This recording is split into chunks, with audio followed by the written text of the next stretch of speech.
We are live and going with a stock octopus, also known as a stockalypse.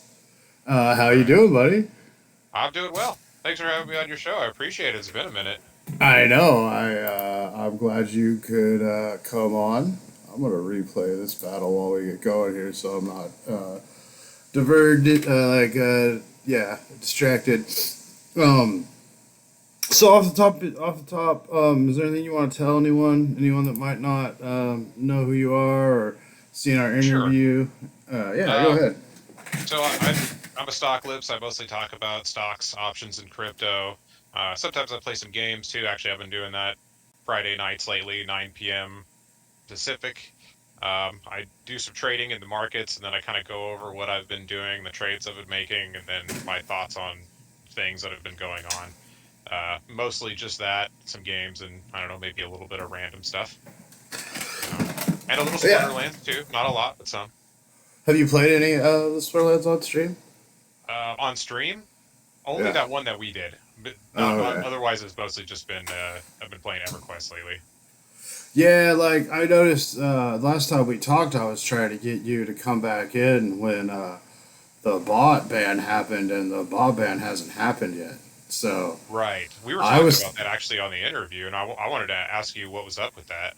Yeah, I mean, I assumed my whole month timeline on that was basically my assumption, but it is a thing that I'm kind of bitter about in the game right now is that it's taken so long, and they've just rolled out this new SBS staking thing that I kind of feel like the bots are like heavily exploiting, and it'd been real easy to do the bot ban before they did that, you know? Well, Like, weren't you saying before that the owners of the game kind of want the bots because it plays into their numbers and things like that? So that would yeah, make sense that they're dragging their feet if the bots are somewhat beneficial in some way, even though yeah. from what you've been saying and what happens in every game, they seem to be detrimental to the game more so than beneficial. Yeah, Or and what would you that's say? Would you say that's true? yeah, absolutely. I would say that it's become quite clear that they're more detrimental than beneficial, at least in the way that it's going right now. And yeah, I do see that they're definitely, uh, in any kind of game or social media or any platform, there's definitely things, benefits to be had by having bots because you can say that the numbers are this or that, and they have over 1 billion battles played, and that wouldn't be if it wasn't for the bots. So I definitely see the advantage, but it's coming to a point with the new bot programs that anyone can have access to that actually play better than a human over the course of a period of time. And that's really why they've had to address it and why this thing has to move forward. And it's that it's that coupled with how much the bots are just draining out of the system. And some of the bigger players, that's not as much of a concern to them, because they're already doing well and they don't have to deal with the bots and the higher levels as much. But as you can see right here, um, these are the last few games I've played. So let's look. One, two, not sure about him. Like the ones with Three, numbers? four. I know these are known bots. This Lego, all these, obviously that's a bot farm. VQM, obviously a bot farm. So one, no, I'll say he's not because I don't know for sure. Two, three, four, five. Not for sure. Willie Mays could be Willie Mays. Six, seven, eight. So eight out of the last 10 accounts I've played in modern Silver One were bots. And a lot of them were that Lego group Yeah, too. a lot, Are they and a lot. different Yeah, numbers?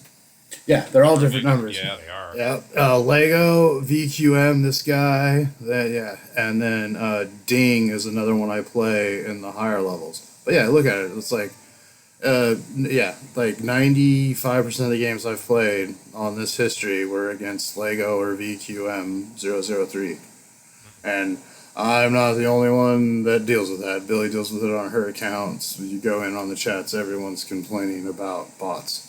What And tier there's is this account in right now? This is Silver 1 in Modern. Okay. So this is, So is that where you would say a lot of the bots are concentrated in this like silver and bronze level?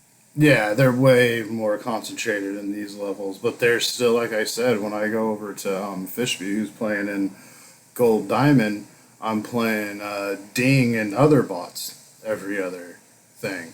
I don't know how it is in Champion because I've never made it there, but I assume it's less because to have a competitive bot and Champion, you would just have to run more. But the thing is the programs, the Xbox and the Archmage programs, they make it so these people don't even have to play it. You know what I mean? Like, it's one thing if a guy has more cards than me or whatever, and that kind of gets in that other argument that we have for later. But it's quite another if the guy's just, has a robot renting all his cards and playing all his cards for him, and he's just, basically draining the thing out of the system. And if it's like 80% of the players are doing that, why do we even have a game? Why not Yeah. just have it as, just do it all like we're going to do with land, you know? Well, if it's dependent on how big that is, I mean, getting rid of the bots could crush the game. I mean, well, so in your opinion, what do you think the percentage of bots actually is? Well, I mean, you go on here. This is my gold account that I got into silver today and then got knocked back down. And I mean, some Spartacus 12 might be a bot, ESPN, I don't know, but you do start seeing a lot more. That guy had to buy a bunch of packs to get that title, bot or not, and but you do start seeing a much more, a bigger difference in the people Yeah. playing. But I would say at this point, we're still at a point where it's like 80% is probably bots. Like you saw those Lego and VQM accounts, and Right. there's others, and I run this account, I run the account you saw, and then Billy runs two accounts, and it's like that on all of them. Like this account, the Fishby account is the least body, and it's Right, because because you're the it's in highest gold. up. Yeah, Yeah. So, so that makes me think we're still, I mean, I don't know if you'd want to call crypto in a bear market still or not. I mean, it kind of is compared to where it was in 2021, but it's still not, there's not a mania in it the way there was before. So the interest yeah, in crypto projects is down. So yeah, perhaps while we're kind of in this slump, allowing the bots in there keeps the game afloat a little bit more. I don't know. yeah. I'm just pulling that out right now because it seems like if it really was as big of a problem as people say it is, they would have done something about it. So the reason they're dragging their feet to me tells me that like there's something else. There's some reason why they want those bots here for at least the time being. Yeah, and there's definitely been a lot of theories around that. But the whole thing is the current proposal as it's going through, it's not like a hard bot ban. It's just subjugating them to their own league. Right. And I think ultimately, if it works, it's going to be a thing where we have like bot wild and bot modern and bot and then human wild and human modern. You know, Right. so I get that argument that it's like, well, we can't just do away with the bots, especially in the growing period. We don't want to like cut the active user base down to like 5,000 people, Yeah, because that also affects the liquidity of each game, right? Because you need like Right. one player needs to connect to another, and if you get rid of the bots, you get rid of that. Because in trading, it's kind of the same thing. You think about all the now with AI, but before that, just with algorithms trading, having those algorithms and also the high frequency traders that make, a bunch of trades per second, having Yeah. those entities in the market gives liquidity to everybody else, retail traders like us too. Yeah. So I mean, there's Yeah. that also. It's not like I mean, even if it is mostly bots, it's at least allowing liquidity of games. I mean, I don't know. I would be, I Yeah. guess, the positive thing for it, but at the same time, like you're saying, I mean, the whole point is it's a game to come in and have fun. And if you have bots that are just running these basic strategies, like not changing anything and just whatever you like brute forcing the same attack over and over again, that kind of takes the Yeah. fun out of it. Yeah, and that brings up a couple of topics, but that's one that I want to talk about that I don't think people talk about enough is how the bots affect the actual meta of the game. You know what I mean? What do you Where mean by that? okay, so it's a collectible card game, right? So there's a huge meta as to like, oh, he's gonna play Earth and I'm gonna play Fire and all this, Right. and the bots being able to like run thousands and millions of games lets that data generate so quickly, and then it lets the computer brain take like the conclusions and stuff. Whereas it was completely determined by if the meta was determined by humans, there would be more innovation, and there would at least be like a bigger time period between like when a card is released and when the absolute pristine like perfect build is put out. Right. Because that's a huge problem with the bots in the lower tiers, is they'll just run like some starter cards or like the minimum cards they can and put out these lineups that are like technically brilliant. They're like technically perfect. That Right. someone just coming into the game, or even someone who's been playing the game a while, isn't gonna fucking uh, anticipate, isn't gonna be able to recognize as well. So are Like they getting that because they're just running, the bots are just running so many trials that they find the best one, or is it like it's yeah, kind of known what the lineups are at this point? it's. I mean, I'm not exactly sure how the bots run. I know some of them. I lost that round. Um, I know some of them. It just looks on like the success of previous teams versus previous rule sets. You know what I mean? Okay. So, but there's other one. I don't know exactly how them all run, and there's bots that like, there's private bots that just some guy built on his own, and who knows how it runs. They Right. could just randomly enter things. Yeah. Like, um, yeah, but and that's one of the things. It touches a lot of things you just said. Touching on a lot of things in this bot argument. And then like we could go on all day, but that's one of the things. It's like a lot of people get uh, lost on like this has to be a fun playable game. You know Yeah. what I mean? But after all the tokenomics and everything, if we want people to come in, this has to be like a fun game. And I like that the game is challenging, and I think that's something that you don't get a lot in modern gaming, and I think that's definitely Yeah. a big appeal. But it can't be. We have to acknowledge that the majority of people aren't coming from such challenging things, and they might need to be handheld a little bit, on a lot of aspects here, not just like the gameplay, but the toponomics and everything else. Yeah. Yeah, it makes sense because we were talking about just adoption of the game in general. I mean, that will dictate the success over the long term. We know that it's Yeah. going to wax and wane with the markets, but what it has to have something that sets it apart from other crypto projects. Because I've been in a few streams where they're playing a different crypto-based games, and there are some Yeah. decent games, but there are a lot of really boring, really basic games out there too.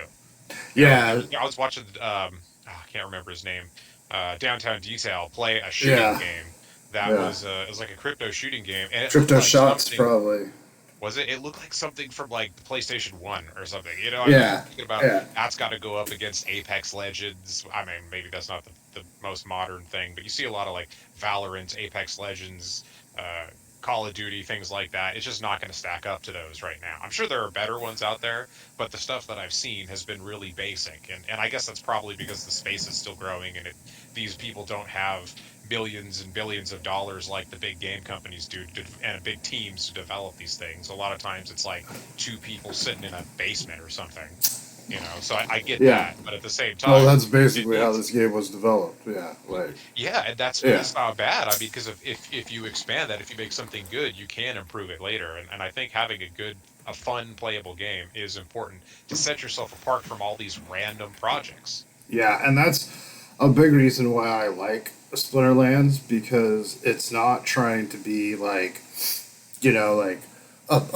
PlayStation 2 era first person shooter, but play to earn Web 3. Right. It's its own kind of little thing, and I mean, not that there's never been a TCG Auto Battler before. There certainly have, but the way that it's integrating land and integrating these other things, it's a unique thing. It's not just trying to do what someone else is doing but Web3. And I think that was a big problem, like with Axie. I don't know how much you know about Axie, but Axie was like the big Web3 game during the last bull run. I mean, they had their starter characters going for like $600, and the token got up insanely high, and it fell out because the game was just there was nothing there. It was just Pokemon, but boring, more boring. Yeah. You know, it was just like Pokemon with less stuff. Right. Well, And that's what I like about this game is I'm not a trading card game person, and it took me a little bit to get into it, but I actually do like the way the game runs, and I can kind of understand how it goes. yeah, and I like see. I mean, you look here. I have my losing streaks, Oh, you're but getting beat I up. Look at that. That's like yeah my screen right there. right. Well, no, this is when I was one win away from my next chest and could stop playing, and that's when I always hit my losing streaks. You know what? And I was gonna is yeah, I wonder if and that happens on purpose because every time you're about to get to like the next level or something like that, it suddenly gets a lot more challenging. And I don't think it's necessarily a coincidence because it happens a lot. I know when it happens on MTG Arena and like Hearthstone. I know it's intentional on those games. We did a thing about that on a past interview where I talk about how I think they have like those blocker accounts. On this game, Yeah, that's right. I think it's I honestly think I just start to push and it's my luck. You know what I mean? Because I don't really see how this game and all the blockchain stuff could actually like calculate all that out and match me up with a you know tougher Right. opponent. But it Well, could, I guess. I was gonna But say it to play devil's advocate of my own argument, it could be that when you're getting to the top of the tier, you are matched with other people who are at the top of the tier, yeah which means they're better, which means yeah it's going to be harder, and yeah people, and here's the other thing too, a lot of those people at the top of the tier are going to be ones that fell down from the tier above it, so they're even better. They just yeah. got beat up by someone who was better than them or whatever. Yeah, yeah, and there's the whole thing about you start to push and you start to Yeah, like be like, oh, I just need one more win and then I'm done. And then you start to get angry because you lost two, and then you make right. a mistake, and yeah, yeah, Yeah, that happens too. It's the same way with trading. Like you get a little too confident, or you say, "Oh, I just need to make this much money." That's one with me is like I think of about the range that I could make on something, and if I haven't gotten to where I think is like the fair part of the range, I just hold it sometimes. I've recently yep, not been doing that. I've actually been doing a lot better lately. I haven't been making like crazy gains on every single play or anything like I was last year, but yeah, it's been much more consistent because I've been saying like, all right, this is where I would normally get mad and want to wait for the thing to come back. So I'm just going to take my gains, or at least set myself up so that I can take some gains and then let the rest ride, which is what I've been doing lately. yeah, yeah. It's definitely I've had to learn that lesson the hard way too. Yeah, So it's rough. that's kind of a bridge. I wanted to talk, but like the last like because I we've talked about Splinterlands like, quite a bit on stream and stuff, and Right. if someone wants to come in and talk, I mean, sure, we'll talk more, but.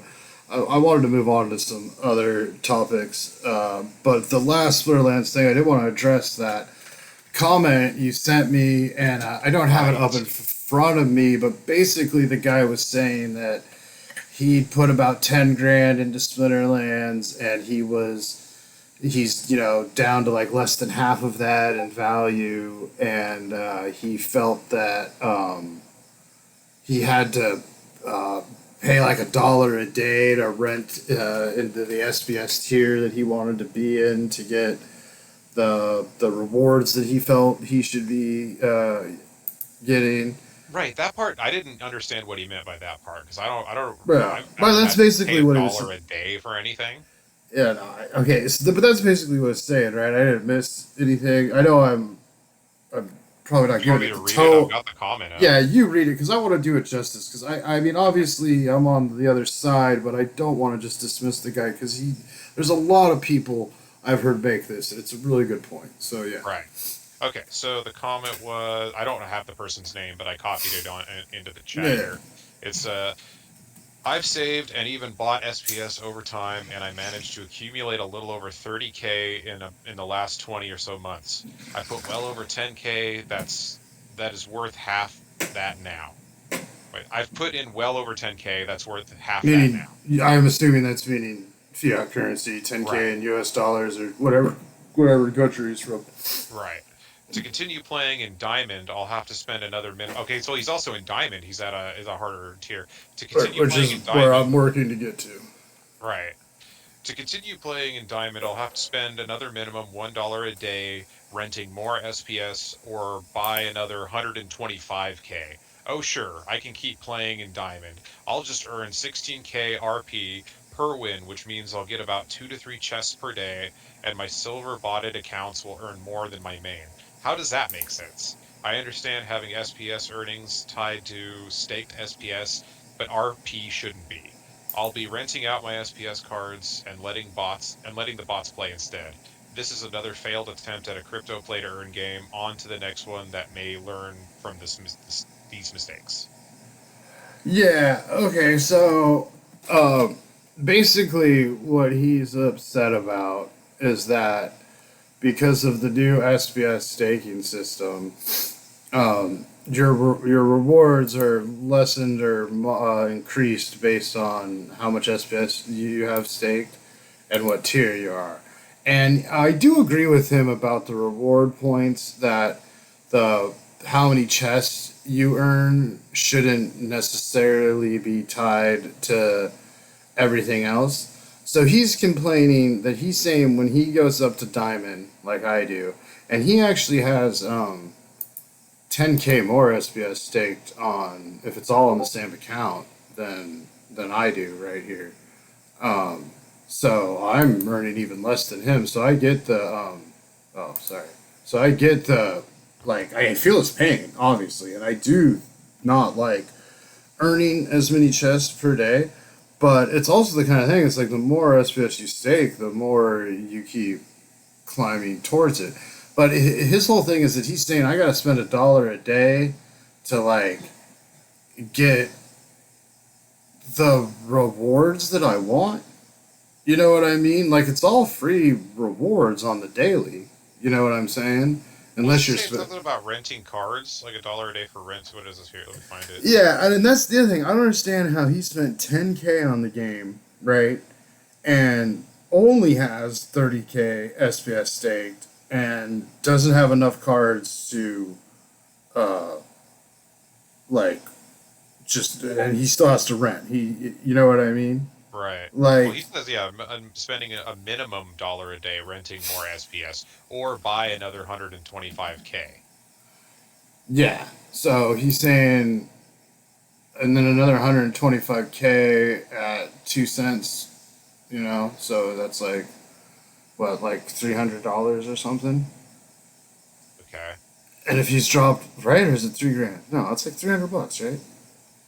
Yeah, I mean, if he's dropped 10K into it, what's another $300? Like what I'm saying is, I've put about 3K into it, and I'm about where he is, and like my assets have that value, but like I'm also like a savvy trader. You know what I mean? Like when Right. vouchers were going for $22, I sold them all. When the soccer token was trading for like 10 SBS, I took it. You know what I mean? When I think cards are gonna move, I move them. Like, Right. Well, you also uh, have, years of trading and moving cards in general. So, like, you right. have that mindset. This guy may not. Yeah, and I think that's kind of what I'm talking about on a lot of this. It's like I like this is how for you like I'd equate it to like the stock world. Like say someone bought a bunch of shares of Tesla during the bull run before the whole Twitter scandal. Right. You know what I mean? And then they just held on to him, didn't do any options, didn't do anything. You know what I mean? Just let Right. the price depreciate, like kept believing, and now like it's all Tesla's fault. It's all Elon Musk's fault. You know, Right. like you didn't make good moves, man. I'm sorry, you made bad moves. Yeah. You could have done options on that. You could have like sold when they hit their little high and then bought back when they hit their little low, and then you could have done a lot of things to protect your investment. Right. But Which a lot but of people don't understand. When the people getting into a bull run are the ones that are like the last to get in. They're the ones that have the yeah, least amount of knowledge. right. If you're not independently wealthy, like diamond hands probably isn't the best strategy for you. Yeah. And that's from someone who's not independently wealthy and who has lost on some diamond hand strategies in the Oh yeah. past. So Yeah. you Same know, here. yeah, Absolutely same yeah. here. I've So actually learn from diamond my hands in some mistakes. cannabis stuff that is completely wrecked. It's like my worst trade Yeah, of all time, and I'm still holding it. But I'm adding to it. I'm averaging down. I'm okay with it. I've taken like that piece of that chunk of my money and said, all right, this is just the way it is. I know this is a possibility, and I'm gonna average down on this responsibly.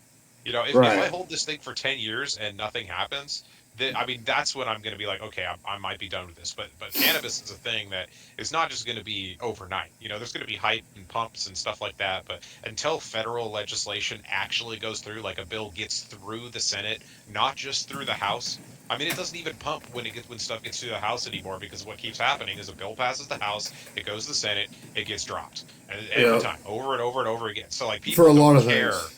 Yeah, Yeah, for a lot of things, but I mean, it's specifically with this, it affects the yeah, investments. It used to be when there would be like a bill that would come up, cannabis would pump like crazy, and yeah, it would yeah, it would get dropped. But I mean, when it like legalized in Canada, that happened. There was this huge pump, and then when it actually the day it became legal, just everything cannabis just dropped for like a year after that. So it's like people don't understand that. So I get these people coming in at the top, but a lot of that is like those people in general, they kind of have that mindset where they don't want to do the work for anything.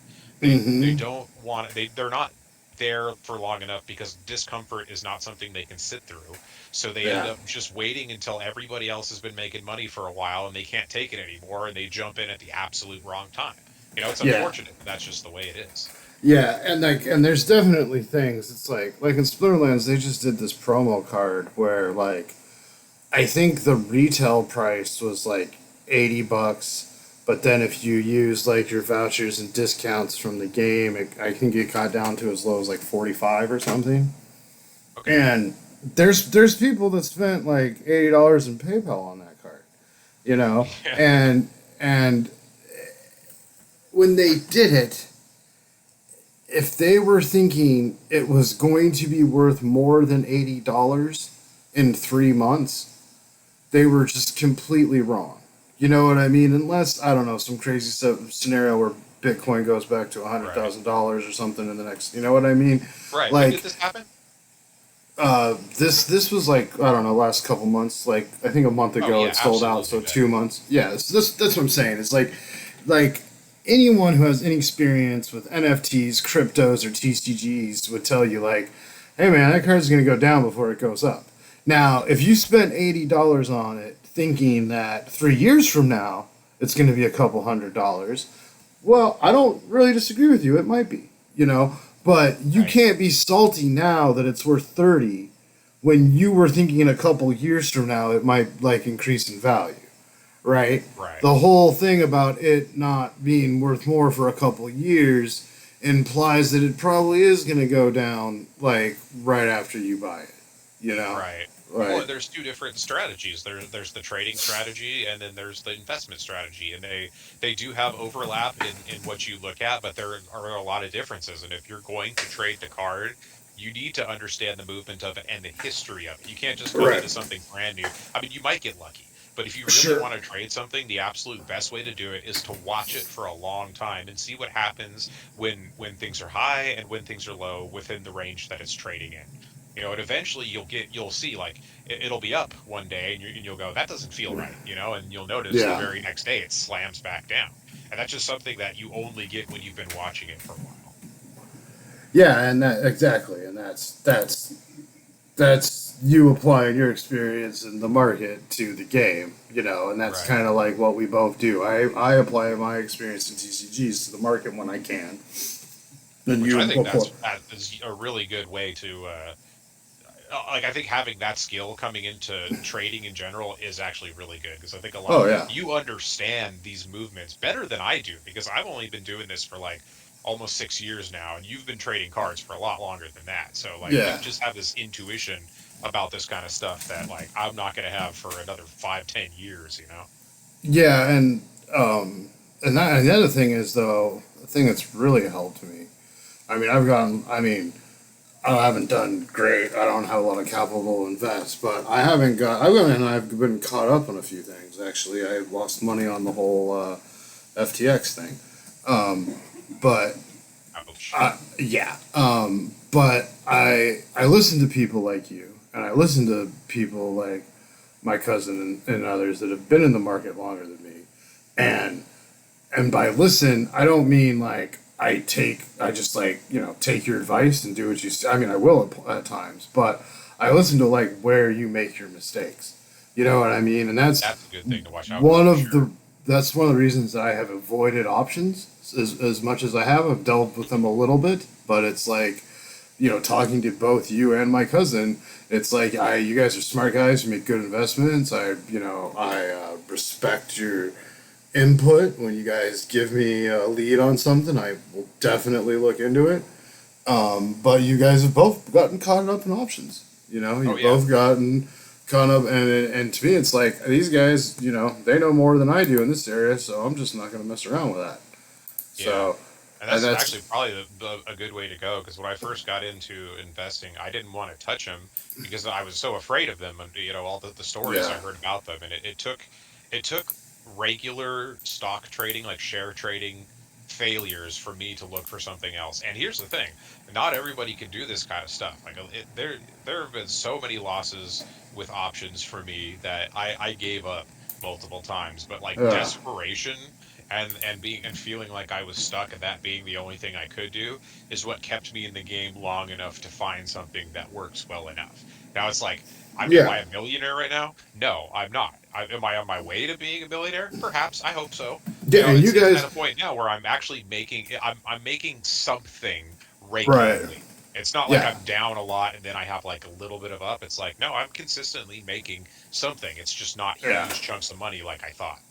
And you're both in a position now. Well, I assume he is. I don't really know, but you're both in a position now where it's like, you've learned from your mistakes and you're better off. You have the knowledge, but I'm not in a position where I can take huge hits. You know what I mean? Like, so Yes, that's important. everything You have to be able to do that in order to right. do this kind of thing. And that's the thing. It's like I look at like my moves over the course of the last 3 years that I've been investing, and it's like it makes me respect the rich even less. You know what I mean? Because if Because I when you have had, money, it's so much easier. yeah, these moves that I'm making to barely keep my head above water, if I had millions of dollars, I would be a fucking buying islands and shit. You know what I mean? I'd be a financial advisor. Oh yeah, Because, you have millions. You can do the easy yeah, stuff. That's what I love about it. Like you don't yeah, have to like you don't all these things that we're doing and these crazy moves we're making yeah, because we don't have the money that they do. All they have right. to do is just buy some like you could take If, any basic stock that has been performing well for a while now and just invest in that if you have enough money. Like a good yeah, one that you research, not right. just any, but like one of the, a Dow stock or a S&P 500 stock that's you could literally just do that, and or you could own shares and sell options on it and completely risk free. Like Yeah, either you make the money or you sell the shares. Either way, you're doing exactly. good.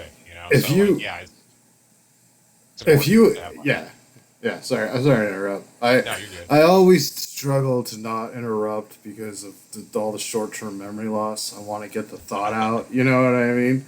Well, and But there's a delay too. So yeah, it's weird. but if you have 10 grand and you make 2 grand off it a year, who gives a fuck, chump? You're still fucking poor. If you I mean, have 10 million and you make 200,000 off it a year, you're a fucking financial genius. and Like, 200,000 is nothing for 10 yeah, million. You can take right. so little risk and make enough to actually Right, but you survive. Yeah. could maintain a very nice lifestyle off of fucking 200 grand a year. Oh yeah, Like, absolutely. yeah, That's the thing um, I like about the market is like once you do have the money, you can support yourself much easier. But that's the whole thing, you know. It's like when I see these arguments about capitalism, socialism, stuff like that, it's like there are pros and cons to both. But the problem with capitalism is that you need money to make money, and there are not enough high-end positions for everybody to have that kind of Well, money. yeah, Also, capital. if everybody did, inflation would get so wild that we would have the same problem. There would Yeah, be a class that would go above the rest, and everybody else would be left behind. There's no way for everybody to equalize in a capitalist system. I'm yeah, not saying it's exactly. the best or the worst system or anything like that. I'm just saying, like, factually, not everyone can be employed. It's technically impossible for everyone to be Yes. employed in a capitalist system, which means there have to be people without jobs, and not everybody can have the same lifestyle, the same amount of money, the same positions. And all these Yeah. people are like, oh, just pull yourself up by your bootstraps, like all the like Right. rich conservative type pundits online. It's like, well, you came from a rich family. You had all these things that got you up there. You're now in a position that there are not very many people that are like famous, rich people online that just get to like, oh, just pull yourself up by your bootstraps. Yeah, it's easy for you to say because you have a bunch of money. And if you failed, you'd be able to do something else just fine. Whereas Yeah. people that are on the poverty line or below have to struggle so hard just to keep their head level, like above water. Yeah. Yeah. Capitalism needs losers, and that's the inherent flaw. Is that that, and that's the thing that they never address, and there's never been like we used to just outsource the losers. All the losers were overseas, but now you're starting to see the losers in your hometown, you know, Right. Because and the and system's that everywhere now. and then and to touch on the other thing you said with the whole pull your self up by the bootstraps and the whole, that's not what millionaires do. They all construct a story like that now. No, you Yes. know what I mean? Like Elon can't even talk to his dad owning like shares in an emerald mine. Yeah. Because he doesn't have to. But it's like a public record. You Yeah. know what And I where did they mean? get the Like money to buy the freaking mine in the first place? Right. Like they had right. money And if it before that. and if it wasn't an emerald mine, it was a car dealership or a freaking sugarcane field. Or, you know what I mean? It's not like his Exactly. dad wasn't rich. Not like he doesn't come from an extreme amount of wealth. Right. Like You know, and like yeah. Elon came when he came in, from what I understand, he likes to say like, oh, I was poor and then I made it and I paid, I got my parents out of debt or whatever. I'm sure there's like some kind of truth to that, but when you have the kind of wealth that gets you an emerald mine or whatever, there's something somewhere that was able to keep them afloat. Like I doubt they were living in a shanty after the emerald mine didn't work out. You know what I mean? Like I Yeah. think he's number one, he's everybody embellishes their story a little bit to make it that much cooler, but like the guy came from wealth, had that mindset. He had the advantages of that. See, that's the other important thing about the pull yourself up by your bootstraps. It also takes a certain kind of discipline and mindset that you're only going to get if you're brought up in an environment that teaches you that early on. A lot of people without money are not brought up in an environment where you're taught to like constantly go for the thing, because what they've seen is like every time you go for it you lose, so why try? Yeah. So that And the mindset is more yeah. also like added on top of all the already like immense weight of everything else holding them down. Right, and they're taught. I mean, if you grow up in like poverty, I mean, like you're a ward of the state, or maybe your parents live out of your car or anything like that. Right. You learn early on how the system works. You know what I mean? So that whole pull yourself up out of your bootstrap, like think about that if you're the kind of person that adheres to that kind of philosophy, and like really think about how people are treated in the lower echelons of society Yeah. and how that works. Like, how you react to a disheveled guy, showing up at your job with an application or whatever. You know what Right. I mean? Exactly. That's what they're gonna look. Like, They're like, oh, this guy has all this experience, and he's like cleanly dressed, and he's charismatic and all that stuff. Well, this other dude looks like crap, and he doesn't have a good attitude. It's like, well, yeah, you would have a terrible attitude too if you were living out of your right, car. You know, right. here's a perfect example of like how out of touch some people are. I saw this video the other day. I was going through the YouTube Shorts. Man, they catch you, dude. Like, I'll try to be going to Yeah, bed they've at gotten 11, and bad. I'll end up at like Yeah, 12 o'clock still streaming. But anyway, so I see this video where yeah. the guy's like, you don't go and you sell your house and then you buy another house. What you do is you finance your house and then you take some of that cash and you buy 5 other houses with it. And then you Oh rent those yeah, out, and it's yeah, like, oh, yeah, so yeah. your house is worth 20 fucking million, so you can take Right. part of the equity of your house and buy 5 others. Like, how many people have houses where that's even possible? You know what I mean? It's like the guy's Yeah. just like, yeah, just buy 5 other houses with the house you already have. Oh, okay. That's all I Right. have to do, Right. and then I rent them out. It's just that easy. Like it's so dumb, dude. All the comments were roasting this guy because that's the kind of content that gets people get all excited about when they don't know any better. They're like, yeah, I'm just gonna go refinance a house. Like, but you don't have a house. Oh yeah.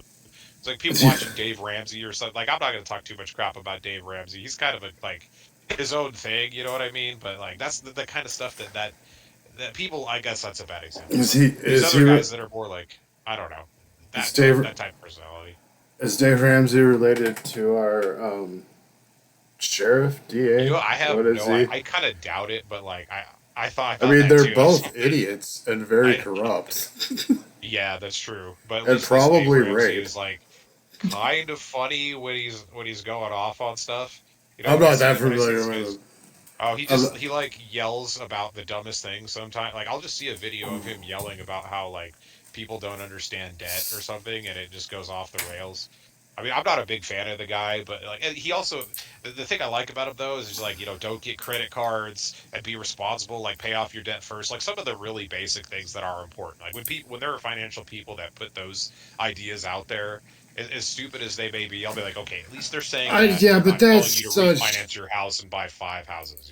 Yeah, but like, don't get credit cards. That's such a uh, a privileged position. You know what I mean? Well, yeah, but at the same time, it's like you do have a choice over credit cards. Like I've stayed away from credit cards my whole life. Like they could have benefited in some ways, but the Yeah. trap of the massive interest that you pay on a credit card makes it not Oh worth. no, It's almost better to absolutely. stay in poverty than Uh, to get into more debt with a credit card. oh no, absolutely. But I mean, you can pay them off in a timely period. And what I'm saying is that if you're low income and you're trying to manage a household, there's sometimes when you just have no other option.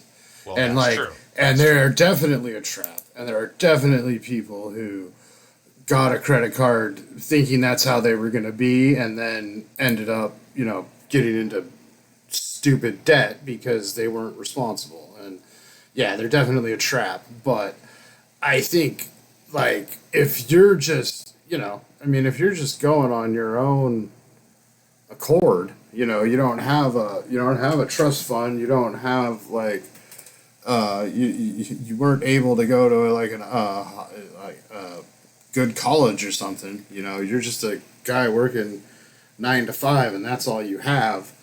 Shit's gonna happen. You're Right. gonna, like, No, and I'm not saying that's not the case because sometimes you have to, but like if you have the choice, yeah, it's much better not to. And you know what? Even if you absolutely. don't have the choice, I would almost say if you can find a way to get a loan and do what you need to do, that would be much better But than going you on the can't credit card. if you're that low income guy we're talking about, True. you can't get that loan until you have the credit card and build your credit. So Well, yes and no. There are I ways to mean, do it without I'm that. sure they're all right, but the easiest way to build credit is to get a credit card and pay your bills on time. For the average Right. person, that's like the first introduction to credit. Like, True. yeah. So that's what I'm saying. I agree with the whole proper usage and everything, but I also think it's kind of like it's not a real solution on his part. You know.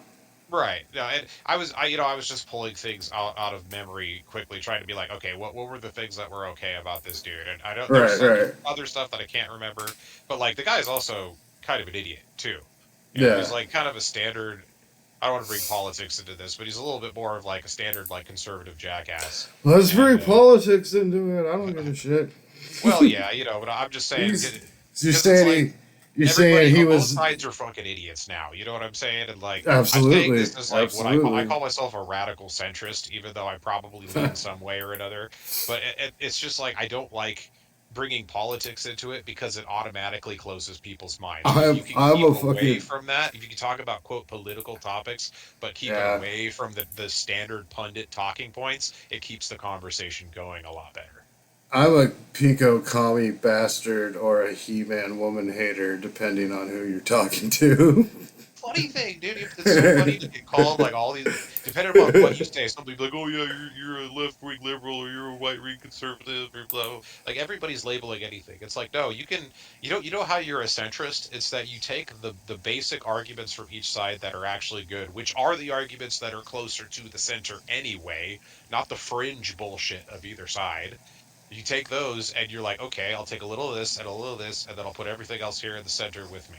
I'm not saying everyone has to be a centrist or whatever, but it doesn't really make sense to me to be so far into one of these sides that you close your perspective off to like a big chunk of reality because you're forcing yourself into a narrative. Yeah, absolutely. And that's kind of my thing. It's like, um, even beyond the whole right right wing, left wing, Republican, Democrat paradigm. Like, I mean, that's definitely true, but now like everyone's a conspiracy theorist. Like True. everyone has some like unfounded, unlike thing, and they're like, "Well, I've done the research," and it's like, dude, I would love to see the research that you've done.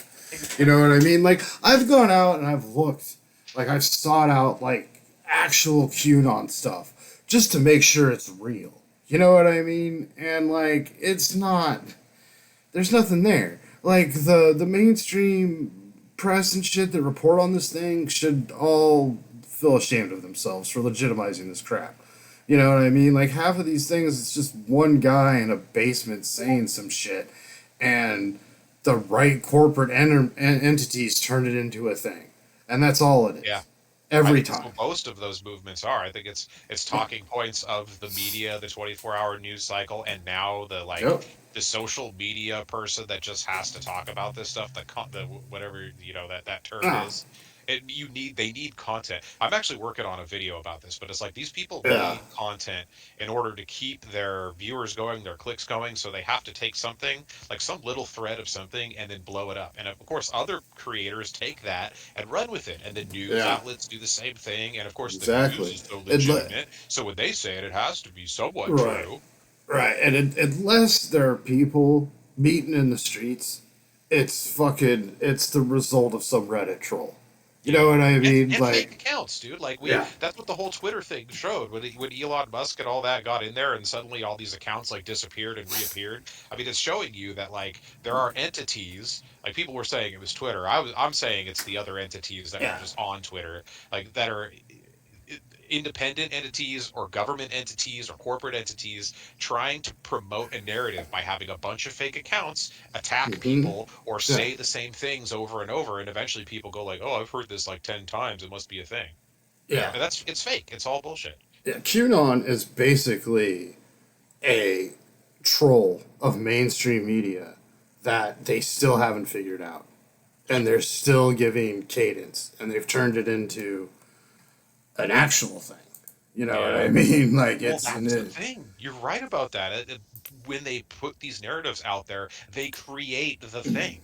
That's what right. I think is You could happening with like art a lot of these protests. Is like you see, they right. talk about all these different entities at these protests, but I think what they did is they fired people up, and then people were like, "Yeah, well, I hate that, so I'm going to go fight against that." And then people go, Yeah. "Well, I don't like them fighting against that, so I'm going to go." And eventually, the thing kind of becomes an actual thing.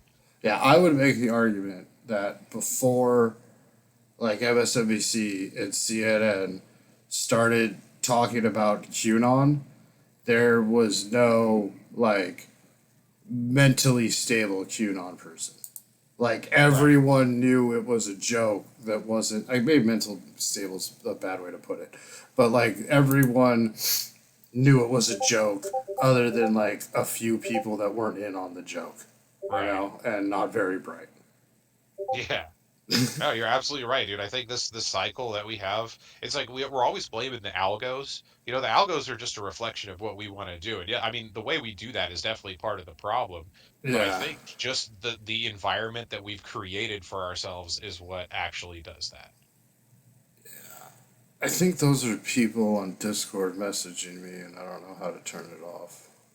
I haven't heard. Well, I'm only listening to the Discord call, not the actual stream. Oh well. Oh well. Yeah, It's fine. It makes me sound popular. yeah.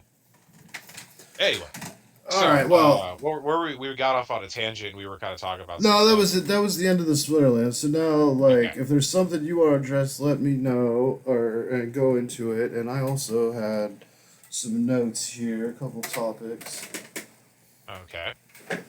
Um, Well, while you're looking for that, the things I'm focused on right now are number one, we just had CPI come out, and the numbers beat expectations on headline and core inflation, which caused the yeah. market to pump, which means the market's probably going to continue for a little bit. However, we have earnings season coming up, I think starting this Friday, and the heart of it coming towards the end of the month. And then we have the Fed meeting, which is coming up on the 26th. So Right. my strategy right now, since I bet on CPI being better than expected, or at least good enough to pump the markets. I bought some inverse SPY puts and sold a bunch of those today for a decent little Okay. gain on that. And I don't but really I'm sitting in understand cash. inverse spy puts, but So basically, they I do the understand that opposite of it's what the an SPY option. does. Yeah, it's an option. It does the opposite of what the S&P 500 does. So if the S&P Yeah. 500 goes up, these go down. So I bought puts in them expecting that they would go down. When you buy puts, it means you Okay. expect the stock or the item to go down. So I bought those thinking that the market was going to pump because it was cheaper than buying calls in the SPY or doing some other strategy. So right, but I got rid of those. I'm sitting in cash. I'm waiting for earnings in the Fed. That's kind of what I'm doing right now. What Okay, are you that's doing in the markets? well. I'll tell you about it. That actually brings up a couple of questions. I wanted to talk to you about. Number one, I saw. I think it was just like a headline video. I don't even think I actually took the time to click it, but it's a guy that I watch sometimes, and I think he was saying that they're definitely gonna raise rates at the next meeting. What do you think of that?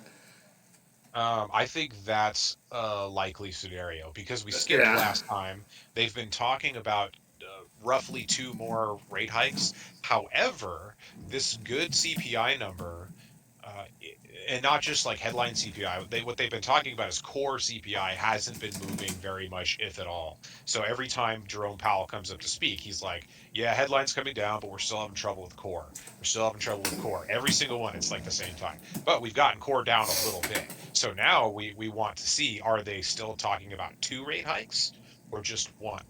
That's going to be the big question this time. So I think most likely they're By going the to end of both the year. raise. What? By the end of the year.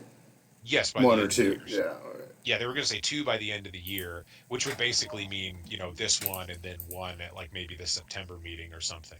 So, but is that still the plan? And we're not going to get a new summary of economic projections, meaning what they think is going to happen in the future until the next meeting. So this is kind of one of the lower meetings. So that's what I'm looking for. I want to see, number one, if they actually do raise rates, because I think it's more likely than not that they still will.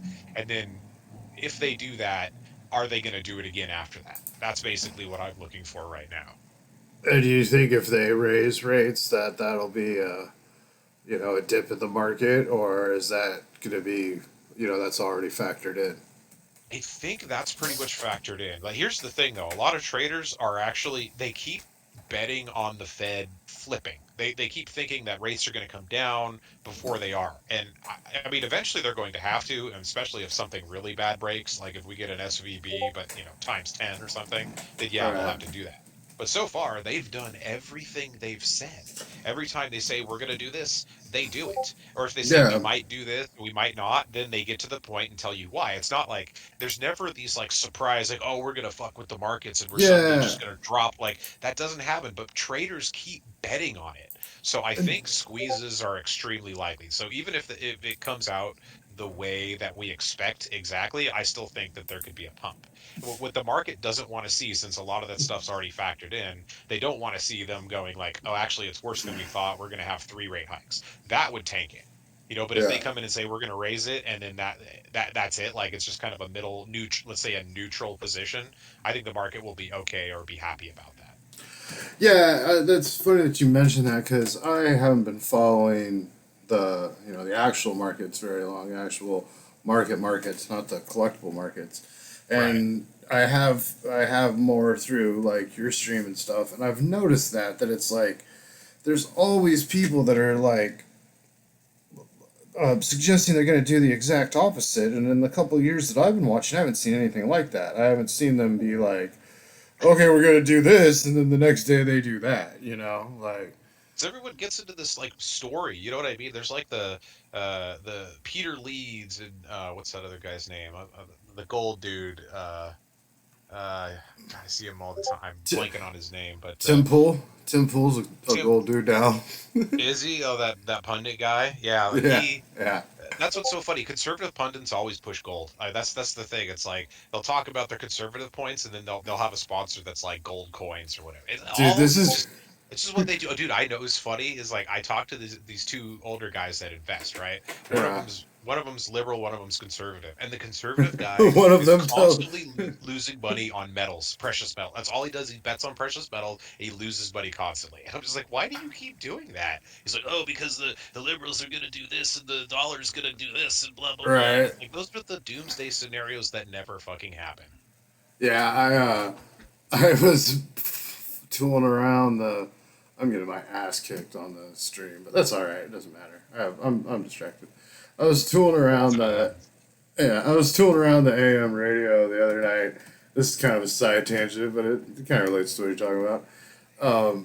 And I found like Alex Jones pops up on AM radio on like Really? different channels, like on different Huh. nights, and it was like Alex Jones. He had like this pre-recorded thing, and then it was like his like the latest guy that's like doing it. I don't remember the guy's name, but he went on this whole like thing like this country is slavery and this is slavery and you're a slave, you slave, this is worse than when they did those things to the Africans. And then after he goes off like talking about how we're all slaves, and don't get me wrong, I've said such things at times. He goes to prove his case by saying we are slaves because we have to pay taxes. That was like his one like proof of it, and Right. I 'Cause could that make a was better. that was what the Right. Civil War was about, slaves paying taxes. No, because that's all he has to do. Because he's a Right. privileged ass fat fucking radio host who doesn't have to fucking do anything other than pay taxes. And the cops come by his fucking house when he calls. And he's not really fucking oppressed. He's playing a role to make more money, to sell more fucking bone meal or whatever the fuck they're selling this Bone week on meal. that stupid show. Yeah, that's like that whole thing that like Alex Jones and Gwyneth Paltrow were selling the same fucking not working bone meal extract or whatever. Stuff you put on plants. Yeah, they were giving to people in Bone meal for pills. plants. Yeah, it's like Oh, they this were. is pills that you take. I see. Yeah, it was like for Just have some fucking. bone It broth, was like dude. it was like bone meal for humans to Okay. eat, and like Alex Jones was like selling it and being like, "This will keep your frogs not gay," and like Gwyneth Paltrow was selling it, being like, "This will make your face pretty," like, and it's just Whatever a gets the big, target audience. it's just a big fat fucking placebo, but Yeah. Well, they have to have that narrative though. That's I think that's part of the whole thing is if you have the doomsday narrative, like the reason they sell gold is like, listen, everything's going to collapse and you're going to need something of value when the zombie apocalypse okay, happens. okay, So that's okay. why they do This it. is the perfect. This is the perfect lead into one of the topics I wanted to talk about. Okay. So, what I would like to discuss with you? What you think the best thing to invest with for the apocalypse would be? Uh, Keeping in mind that most apocalypse scenarios are very unlikely. You right. know what I So are mean? you So saying like an apocalypse that actually happens, but yet it's only bad enough to where there's still a financial system and not like complete ruin, or what do you mean? Uh, well, I think we can define those parameters. I guess the way we should first define it is like what apocalypse is most likely, and then but something that you could keep that still holds value if there's no apocalypse. because there Okay. not being an apocalypse is the most likely scenario. Like say like Right. Magic the Gathering cards, right? Like I invest in those. Those have value beyond the cardboard. In an apocalypse, they would still hold value because you could play the game. You could Yeah, burn them for fire. You know what I mean? They wouldn't that's be true. worthless. So Well, if you're stuck in a bunker and you need to do something and there's no internet anymore because the world's gone, card games would be the thing.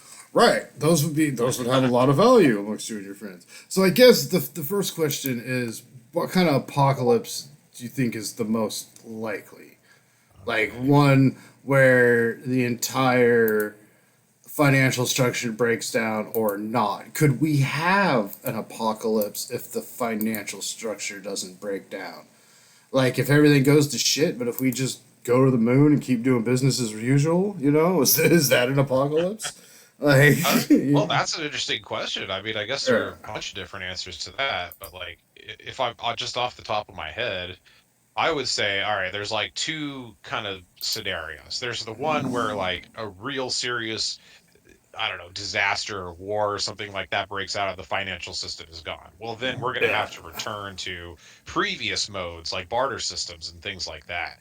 right, But what I think that's extremely unlikely. I think with the tech we have and with the reality of your average person, not with what the media wants to tell you everyone is. Most people don't want to fight some war and have nukes and stuff like that. And most yeah, people that are in control of those, like there are multiple steps. It's not just like one guy. It's always like Trump's going to push the button. It's like no, there have to be like multiple people in a chain of yeah, command that decide to do that. And it's not just single yeah. people. It's like or Trump's gonna entities, push the organizations. Yeah, Trump's gonna push the button, and then some fucking general in the Pentagon's gonna be like, "Fuck you, cowboy, not today." Right. Like, Exactly. yeah, So it's like, there's that people would think that oh my God, it's like, no, but in the reality of it is there's way more than just like one dude with a button. And it's probably the same way in other countries too. Like people think, oh, Putin's gonna push the button. Like I know things are different in Russia and like certain things can be a little bit more ruthless, but they're not all just like, hey, let's nuke the world. They're just like us. They don't want that shit to happen either. So they have yeah, a chain of command that prevents that kind of thing. So does China and like all these nuclear powers. So like I don't think that is the likeliest scenario. I think what I do think a likely scenario is that hacking and technology get to a point where large nations are able to take out the technical infrastructure of other nations. right, Like some big hack. or even like a Go ahead. sorry to interrupt, but even like a solar flare scenario, like Yeah, like a you just massive solar flare. it just puts out all internet for a month. Right. Like And that's we would not crazy. That could happen. right. That's something I think could or not definitely, but like could happen, and is more likely Yeah, than the whole nukes or like the disease that creates a zombie apocalypse thing. right. Because like the diseases, like as we've seen with COVID, like diseases tend to become more mild over time, and it's like these ones where it's like, oh, one thing, just one day it mutates. Now, if we make something, that's a whole Right, different right. story. But If like, you fuck around in a lab with bats, yeah. yeah, which of course, not like we're funding anything like that, right? We stopped doing that years ago, so it's nothing that big to that could I ever was under happen. the impression that that's exactly what had happened, and it's been well documented and proven at this point. But what do I know? Oh yeah, no, it definitely hasn't been happening. Listen, my homie Anthony Fauci told me personally that they're not doing that. So, and I Okay, believe him. I mean, have you heard him okay. talk? He's so honest. Yeah, yeah, yeah. The But guy, anyway, he's so honest. He makes Rand Paul look dishonest. exactly. That was the funniest thing. It's like that. I really don't like that dude. But watching those, watching Fauci sweat when like even fucking Rand Paul was going Yeah, after him was actually kind of funny. it's like watching the Dodgers play the Yankees. You don't want to enjoy it, but you do because one of them's gonna lose, and you hate them both. Right. Speaking of that, did you see that Yankees guy that threw a perfect game against Yeah, kind of our team? you're like the third person who's brought that up to me. It's just Oh like yeah. at least you're I not a have to. giant. I know it's supposed Wait, to be are you? hateful, so Are there? It's you said our team, so I'll let you yeah, pass. I like Vegas. It's usually yeah, but you're a Giants fan too. Well, yeah, I like multiple teams. I don't have like a Ugh, favorite team. I like I more, so know. it's like I cast I my net know. wider, so I have a better chance of watching a World Series.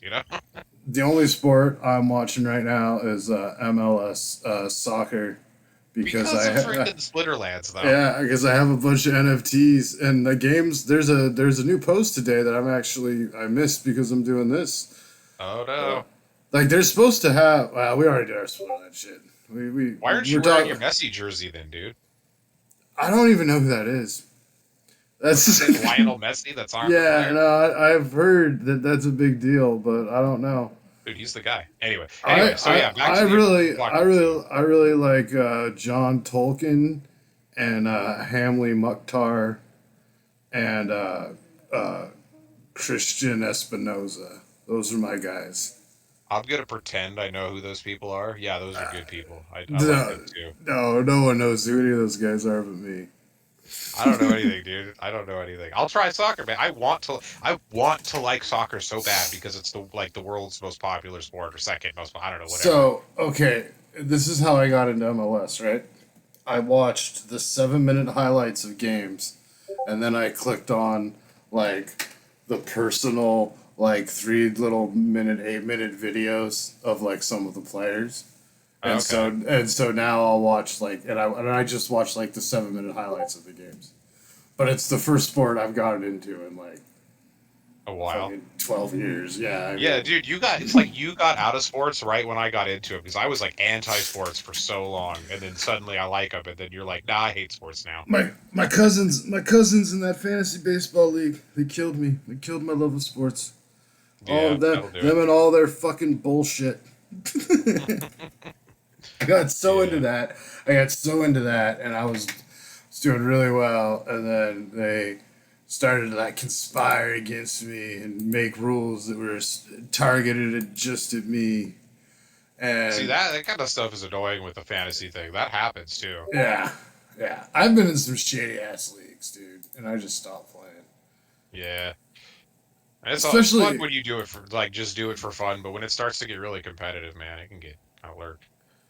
yeah, I think the best way to do it is if you really like to play fantasy, you should probably do it for money. Like, not money, not like shit that you can't afford, and not like money leagues with your friends, but like the DraftKings and those kind of things. You should do it Yeah. so that there's someone there that has a financial reason to manage your team and your draft and shit. You know what I mean? So it's not Right. just, oh, Sam does it every year. It's kind of his thing. And then, Sam starts becoming like a petty tyrant. And it's like, well, what do we do?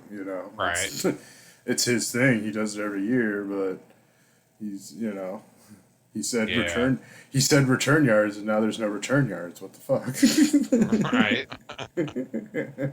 Uh, it's fantasy, man. We when we were playing fantasy, that was cool, but then I don't know. Yeah, I have a the friend that leagues. plays for money, and he does it every year, and he says like Yeah, the same shit happens. It's like whoever runs the league gets tired of losing, so they start making weird rules, and yeah, it's like it's common. I don't know. yeah. The leagues that you and I did just for fun. Those were fun, but Yeah, it was just bunch. There was just that was me like not wanting to let it go after I had gotten kind of competitive, because I had like this skill. But then it's like, well, there's no point in just you know. yeah.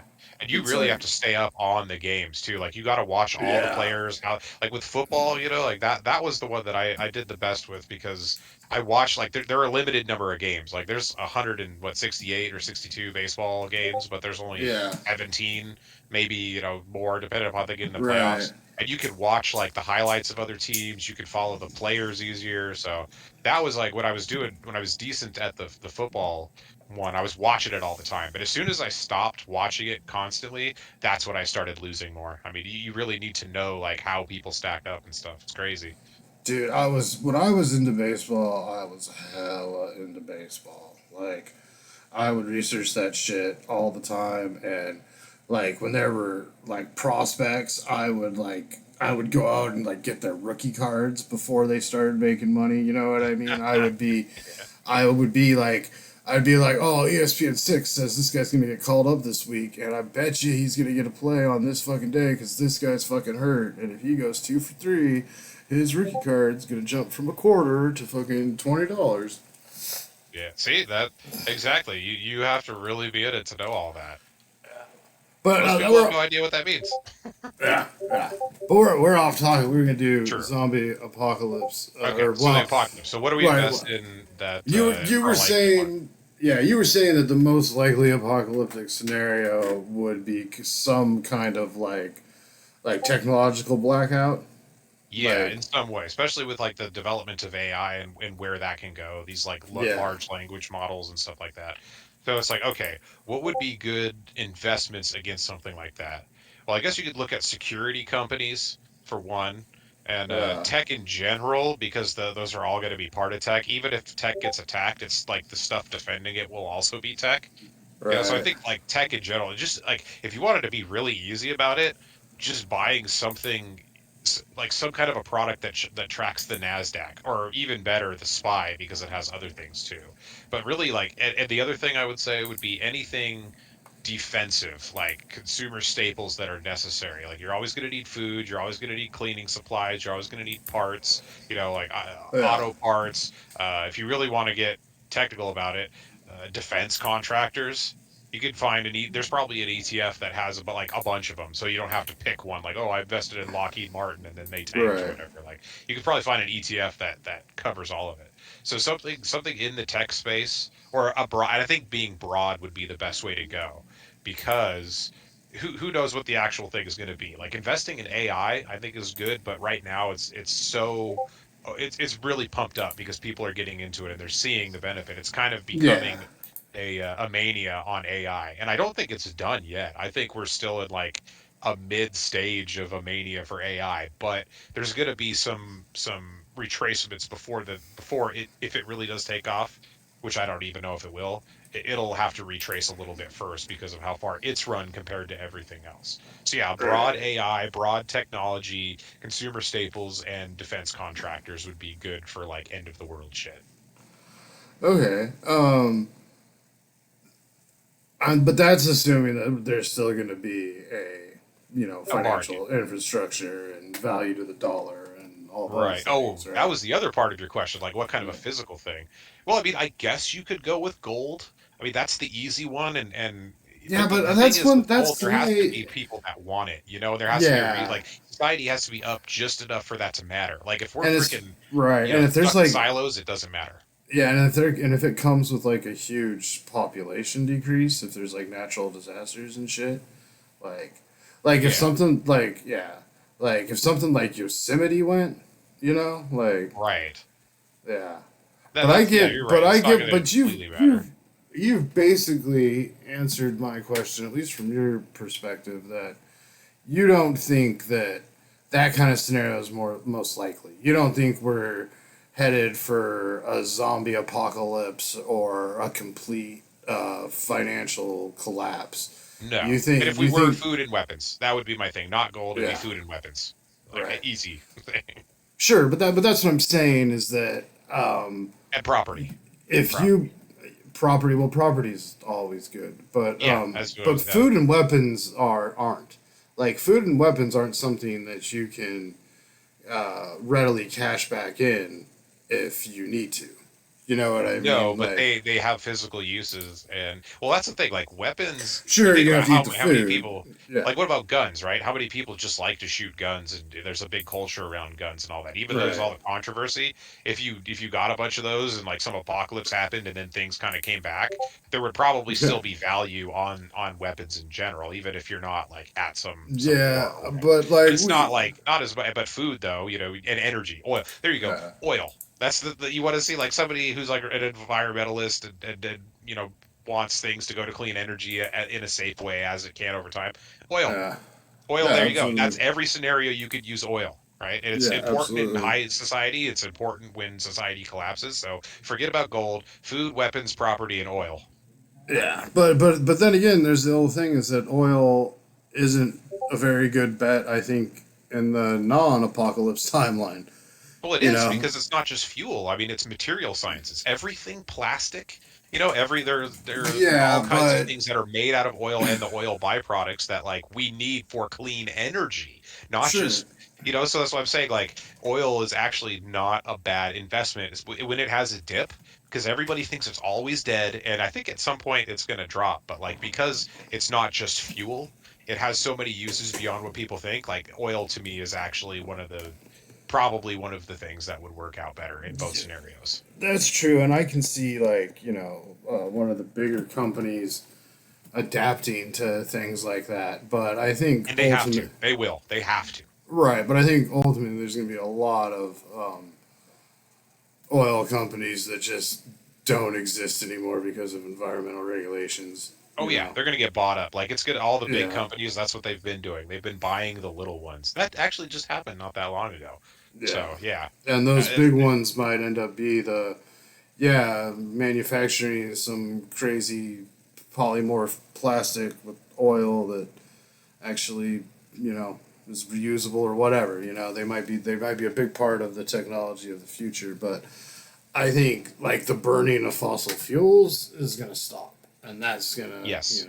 be a Well, that dramatic has to. change. I Yeah, mean, we can't afford not to. So I think every generation becomes more and more open to this idea. And I know there's a lot of yeah. misinformation and a lot of like political Well, stuff my about it, stance, but like it's going to like as time goes on, we're going to have to if we want to continue to live. yeah, and my stance has been for years is like, well, what if we need it later for something else that only it can do? You know what I mean? Like, what if we Yes. want to launch? What if we want to launch a fucking rocket to Neptune and we've got to burn like so much fucking fossil fuels in this crazy futuristic engine to get there on Earth because of science I don't pretend to understand, and we can't because there's already holes in the fucking ozone and shit. Yeah. Like that's Well, I probably a also dumbass statement, but you know what I'm saying. It's like, what if there's right. some unforeseen thing where we need to use it, and then we were like, oh, well, we just like to drive fast, Right. Well, I was thinking about that the other day, actually. I was like, if you think of humanity on a timeline instead of just like the current moment, you're like, what if we need oil for something, like you were saying, more in the future, but we've already used most or all of it? And it's like, God, yeah, those idiots, they were using it to like power their stoves, their cars and stuff, and we could have been using right. it for this futuristic thing to ascend to the next plane of existence. Yeah, I don't right, know. Like, right. It's like, oh, if you electronically charge it like this, you could use it to live forever. It's like, yeah. oh man, wish we hadn't used it to like fucking fart around so much. Exactly. Yeah. It's like that's the other thing is like maybe I really don't want to wait until it's all gone because of stuff like that. So the push for green technology I think is important. Now, the other side of that coin is like we've kind of gotten on this bandwagon that like green equals better no matter what. And it's like, well, green equal right now equals trade-offs. So what are the trade-offs? Like we really it's not cheap and it's resource intensive and it's very environmentally destructive to make a Well, lot of the right, green technology right now. So it's like, how much of the benefit are we getting from one and the and other? And I think people think the green technology is a lot cleaner than it actually is, but we're yeah, we're not quite there yet. So like we can't be like, oh, we have to get rid of oil right now and just do this. It's like we're going to have a yeah, different set of problems if we do that. Not to mention and we need oil for the green technology right now. right, and there's also a bunch of salt in that area because of how much the corporations have like hijacked the whole green movement. You know what I Yeah. mean? And how they've used like labelings and different things to increase their own corporate profits and agenda and extend the bad environmental practices and policies. So there's just a bunch of like distrust in general. People don't know like is recycling good, is recycling bad, like there's all these things. It's like and the average person doesn't like know on the day-to-day level. You might spend one day doing some deep dives down some rabbit holes online and have like a good idea, but if you're a reasonable person, you know that that's not, it's ever changing. So that Yeah. reality that you learn about that one day isn't necessarily the reality for your entire life. Right. And it's like what are the sources you're getting the information from? What are the agendas of those sources?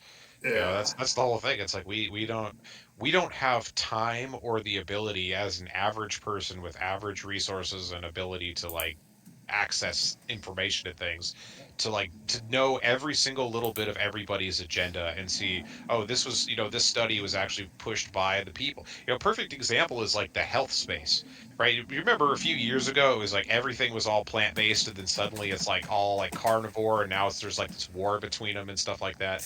I think what Yeah. that is the lobbyists behind farms for plants and farms for animals pushing studies to battle each other.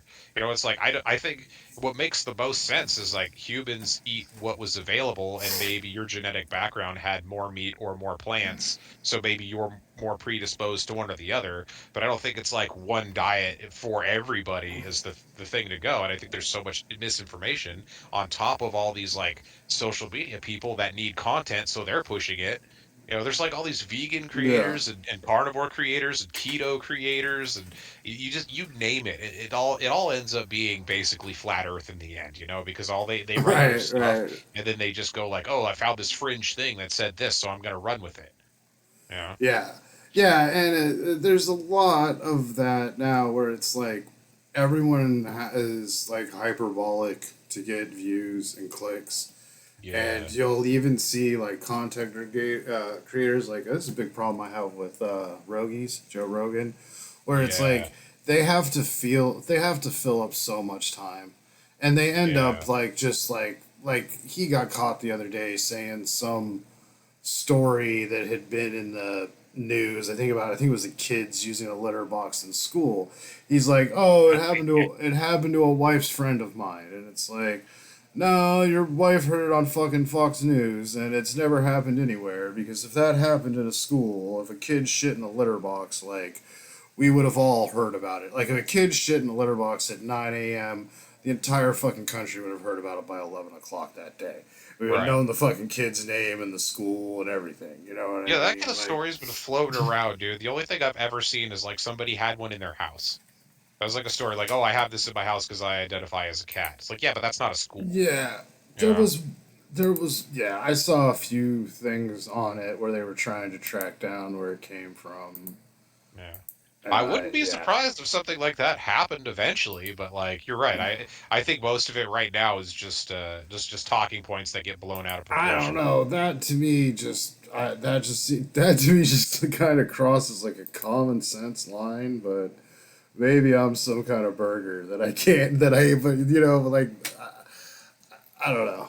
We've just crossed. Well, the only reason I say like I can see that as a possibility is like we've crossed so many lines that I never thought we would cross anyway. That's That's like true. I don't close anything off anymore. That's one thing Right, that like the right, past like 5 years has taught me is that like, dude, the entire world has like shifted places. People that were believing one thing are now the opposite side is believing that, and the previous side is fighting them on it. It's like, how is this the world we live in, right, where like 10 years ago these people were flip-flopped on their positions, and now they're like fighting to the death on the other side. Like, I'm not right. putting anything out of out of Like the realm of possibility. right. Like I know I've been picking on QAnon today, but like Bernie supporters that went to QAnon, you know what I mean? Like guys that were like, I would really like universal health care that are now like Hillary eats babies and she has a cult that eats babies. Yeah. See, And it's that's the like, thing. People don't realize that your opinions could be that thing you hate. That's what like I want to put in a video, or I want to talk about, is like the fact that people are so sure that they're right about things, and they don't consider the fact that they may be doing the thing that they think is reprehensible today, but they may be right. doing that 5 years from now, and they Well, don't even want to except, consider that possibility. It's like, no, that is very likely that you could yeah. become the thing that you hate right now. It's And super the, likely. and the other people know that's exactly what they're doing and are intentionally displacing. Right, You know, because and that's then profitable. They profit off of it.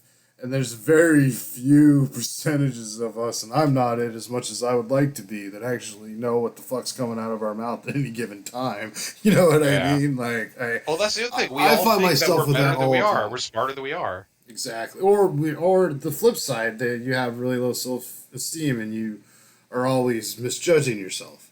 Because that's a big problem That's true too. too. That like intelligent people with like really good morals, but they aren't assertive. Like that happens a lot too. Like Yeah. I'm in my life, I'm constantly in that balance. And I'm like, am I the fucking quiet guy that needs to be more assertive, or am I the loud, competent fucking asshole? And it's really like situation to situation. It's Yeah. not you're not. I mean, some people are one or the other all the time, but I would say most of us are. Given the situation, we could be either or. But the fact that you even acknowledge that that's a possibility puts you in that minority of people that is at least reasonable enough to have an open Yeah, mind and change their mind if necessary. yeah. This is a little side tangent, but I started doing a lot of research into narcissism because of my family, and like that was a big thing because a lot of these things they were talking about, I'm like, oh, I do that. I've been known to make that statement or do something kind of like that. And so I was like worried about it, and then they were like, "If you're worried about it, you're not one." You know what I mean? Like, it doesn't Yeah. mean you shouldn't work on yourself or you don't have flaws, and maybe you were brought up in a narcissist environment, and some of it's been normalized to you, and that's definitely shit you should work on. But if you're willing to acknowledge that you might be one, you're not one, and I think That's a that's real that's yeah. Go ahead. Yeah, no, and I think that's like it's what you were saying. I think it's a really good defining point with people. It's like Right. you can deal with a person a lot more if they're willing to admit that they could be in the wrong. Right. And I think honestly that statement right there is one of the main reasons why I consider myself more of a centrist now, because like Yeah, as a centrist, you kind of admit that you don't know everything, and one of the sides could be right and you could be wrong. I think that's yeah. the thing. It's like, but centrists are It's also kind of like afraid to take like a really strong position either way. So I think it's like kind of a yeah. double-edged sword. But like, It's kind of like a agnostic approach to politics. yeah, exactly. It's like Yeah, I have my opinions. I think, I have my mostly liberal background, but then there's there's the conservative points that I got growing up and also snuck in there later too. So it's like I really don't know. I grew up thinking that like all conservatives were idiots, and then later on I was like, oh, maybe some aren't, and then and I was then like, well, Trump happened, maybe and you're everybody's a like, fucking idiot. Well, well, yeah, then but that's the Trump, difference. and There's then like the Trump happened. center, You're like, okay, those ones definitely are. right? Well, that's the thing. that's It's like the that's the fringe, the beauty. That's the beauty to Trump. Sorry to interrupt, but that's the beauty about Trump to me is it's like, okay, I know what conservatives I can work with now. You know what I right. mean? I know what conservatives who I can actually like take their opinion, and it's the ones that are fucking rejecting Trump. Right. Like That's like the conservatives that are more central could like how every each political party has yeah, like the fringes and then they have like the ones that are yeah, close to the center and and they're like barely in those borders. Like those are the people that are reasonable. yeah, And I never paid attention to them. I was only seeing the sides as the fringes and like seeing like, yeah, oh, actually the good thing about conservatives is like they're willing to have a conversation. That's like the one thing that got me was like that's what made me realize like, okay, you can actually kind of talk to a reasonable one, not like a QAnon Trump supporter one, but like right, a more centralized one that's willing. Like you could talk so much shit to them, you could tell them everything that's wrong about them, and they'll keep talking to you. But if you do that with the people on the left, it's a lot harder. Like they'll shut down a lot quicker, and they'll just yeah. go to their I know what closed-minded you're like saying. I loop mean, of thing. You know everybody. what I'm saying? I know exactly what you're saying. Everyone's different, but I've totally experienced what you're talking about. And that stuff I said about Trump and the average Republican voter, you could say that for the Democrats too. Like True. Yeah. and Biden. If there's any person who's blindly supporting Biden at this point, like yeah, I don't have time for you. But Yeah. Exactly. but the thing to me, I don't see as much blind support. I see way more reluctant support for Biden amongst his supporters than I do amongst Trump supporters. You know what Yeah. I'm No, saying? Like, that's a really good point, there's a actually. lot of people that still think Trump is great, and I think he's not so great. So that's Well, kind of my thing with that. I think part of that is because of what's happened and like the incompetent, or I should say, like the mental decline of Biden and the unpopularity of Harris has strengthened Trump. I Yeah, and think he the falls people that down a moved lot. to, yeah, he falls down like physically, like he looks like there is a problem. It's not He's just fall that like he down. Yeah, he's fell down like 2 or 3 times, and then he fell off the bike. I guess if you count the bike, he's fallen down 3 times on camera in Yeah, like so the it last falls. There's like year. the going random places, talking to people that aren't there, kind of looking stuff, and then there's like Well, the they stumbling hide over his him, words. right? And like his approval rating shit, but he's still not going to debate anyone. Like, there's a lot Yeah. to not Yeah, he's like not about him. debating anyone. Like, yeah, so I Yeah, think I think stuff like that is what, like, after January 6th, a lot of the people that were kind of wavering about Trump that had liked him sort of like distanced. But then when yeah. all this stuff happened, they were like, well, whatever, and they kind of drifted back. I think that's what happened. Like, Trump was like basically gone, but because of all this other stuff, and because the Republicans weren't able to pull up another guy that was like more likable than to their base than he was, people started just drifting right back. You know who I really like right now in the Republican Party, and I would thought I would have never said this. Who? Chris Christie.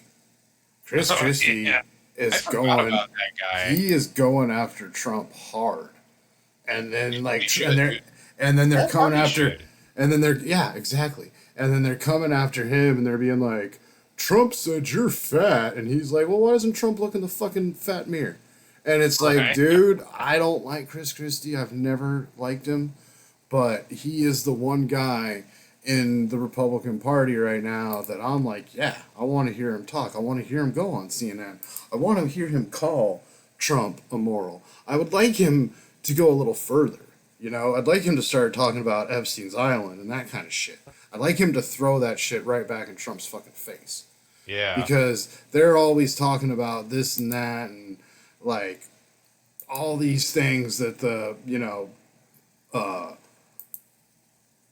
all these things that the liberals do and all this, and you know what? They might, but there's, Trump was you there know, too. Trump has. There is a girl that says Trump raped her on Epstein's Island. She signed an NDA, so you'll never see her in court.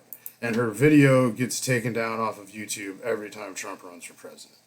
You know what I mean? And that could all be bullshit. I don't know. Allegedly, allegedly, allegedly. But that's more proof than any of this fucking Hillary. There's more to that than any of this Hillary eats baby placenta shit. You know what I'm saying? Like, I would love to believe that. But that's just some fucking nonsense some fucking troll made up. Yeah. And part of it is pushed by the other party too, because they're like, all right, what's the craziest part of the other side? Let's like flood Right. that into. The problem with Literally, that though is I think some of that backfired and it caused like people to go, oh, well, maybe she actually does eat babies. you know what's fucked up? This is really fucked up. But so, according to the the girl I was talking about, who the victim that accuses Trump of raping her on Epstein's Island when she was underage, and Prince Charles Albert, who's the one that they're accusing of on Epstein's I think Island. it's one of those two. One of those, both of those accusers said that they saw Bill Clinton on the island, that he was very nice, had nothing to do with the massages from illegal girls, and was basically hanging out with chunky 30-year-old women, as is his MO. Well, and the thing that they don't talk about is like Epstein actually did a lot of he organized a lot of funding for different projects, like scientific projects, Yeah, financial projects, things like that. So some of these people that were on that flight log were literally there to talk about that stuff because he had a right, huge like he moved a lot of money. It was a right. massive amount, not just what he had and what the business had, like Yeah. over time, how much funding moved through entities through him was a lot. So like not everybody on that flight log was there to Well, do yeah, that I stuff. mean, Bill Gates had to go there to get $1 million.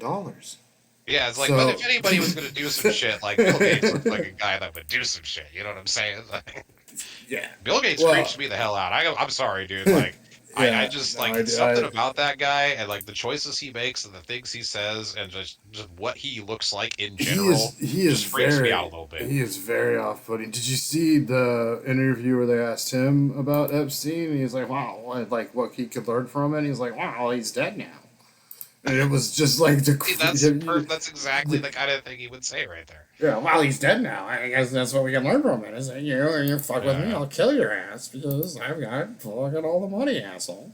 That's right. Oh yeah, I love Bill Gates. I think what he did was monumental, and he's a great person. And I'm not suicidal, I and I honestly, on Bill Gates, like I don't know. He's one of the guys. Like my girlfriend hates him. She thinks that he's evil. She thinks he's like um, Asmodeus from Watchmen. You know what I mean? Like he'd drop a squid on us if he could. Um, well, but his family has like a questionable background of questionable stuff. Let's I just think say he that. might. I think he might be well intended, but just incompetent. I don't know, man. That's the nicest thing I'm gonna say. Let's go with that. I think that keeps us both from getting murdered. So Yeah, I like that he wants to help, but he hasn't helped enough. I feel like I could help more if I had his resources. of course. Well, the thing that gets me about him is like he spouts all this stuff that sounds really good, but like he only puts his money into the stuff that interests him, and he like says like, "Oh yeah, we need to do this. We need these malaria cures. We need these COVID things, but only the ones that I have money in. These other ones are terrible." Yeah, Like that's disingenuous right there. That's the thing that yeah. makes me go, eh. Not to mention the things I've heard about his family and we don't even have to get into any of that, but like in the past, just their stance on things and the kind of things that they've pushed for.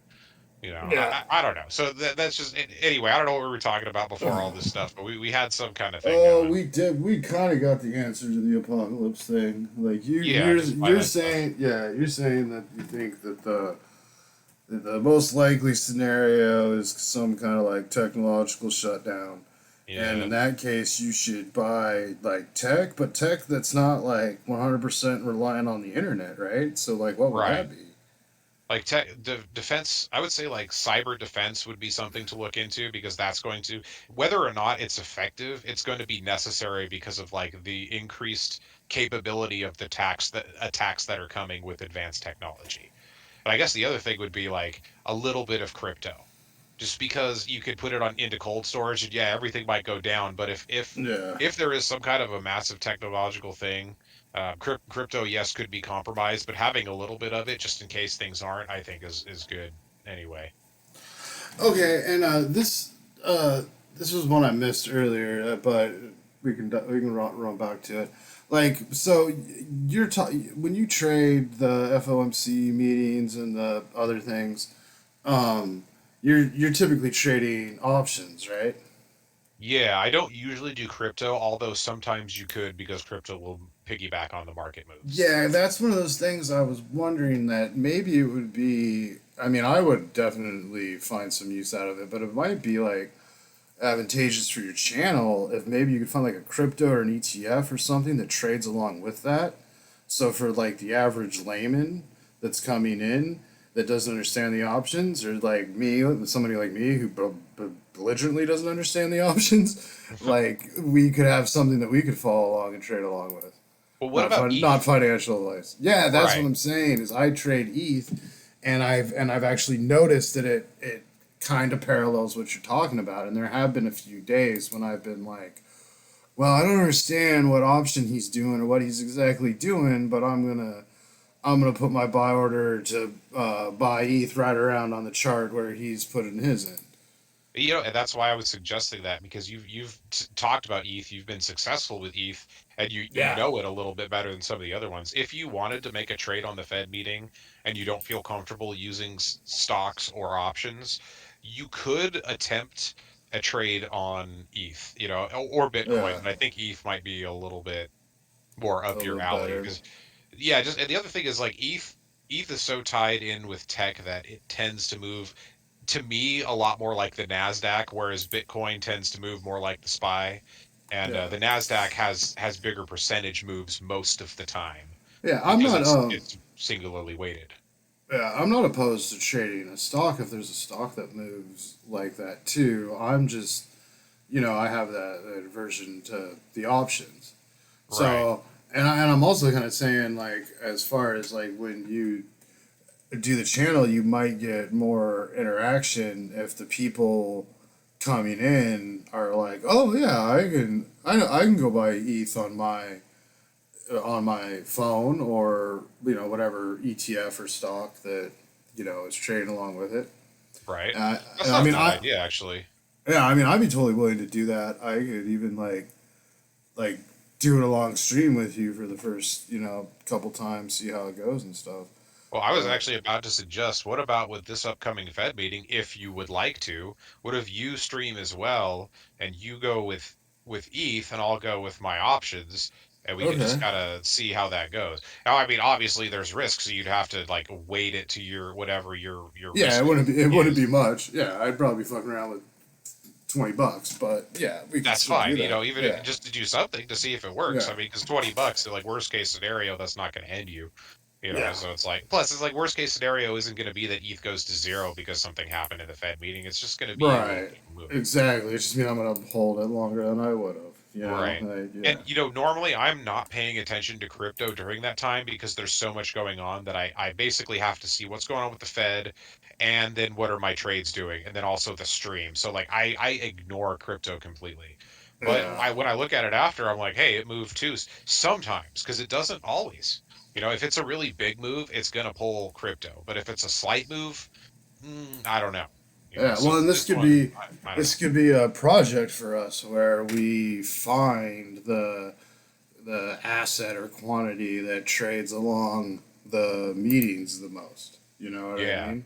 Yeah. Well, and like the reason that I've been looking for the asset that moves the best, that is the cheapest, because it's like the reason I want a cheaper asset is because you can buy more of it for the same price, and then you can taper your gains. Like you can sell little bits of it here, or you can be like, okay, I'm a little bit Yeah. too overweighted, I'm going to sell some. But if you can only afford to buy like one or two options, you can't really trim a little bit of that. You're all or nothing on those. Like at those Yeah. options, like what I usually do during the Fed meetings is I have like a little bit of these inverse SPY things going on from the previous day, but then I buy a few contracts of the Nasdaq or the SPY, which though, and Right. I'm not going close to the money. I'm going far enough out to where these contracts are like 400 or 500 bucks a pop, and that's like scary because they'll move a couple $100 in seconds, and or maybe not quite seconds, but let's just say minutes. And that's it's like you buy one or two of those, and it goes down quite a bit. Like you're hurting. But if I'm buying like a few contracts of something cheap and I'm adding to it as it drops, then like the drop is an opportunity and not a loss for me. So that's what I'm Yeah. looking for, and I'm always looking for something better. And I don't really like these inverse plays that much because like they're they're not just like, oh, if it goes up, if that goes up, this goes down, and vice versa. No, this thing is over time going to go down anyway because of the way it's set up, and that if you buy into it and hold it, then you're bound to be screwed. These have to be trades. So I would like to get Yeah. something that's not dependent on like that's less time sensitive, a little bit more direct. It doesn't have all these other things influencing it. But I mean, that's hard to do to find something like that. So it's the ever Yeah. going quest. Yeah, and I think it'd be a good way too to start building an online community. What people have, because you got to walk that line between not financial advice and all that, but Yeah. there's definitely something to be said about how GameStop and all that stuff went down, and how like a bunch of krills can team up and make something that wasn't relevant again, you know?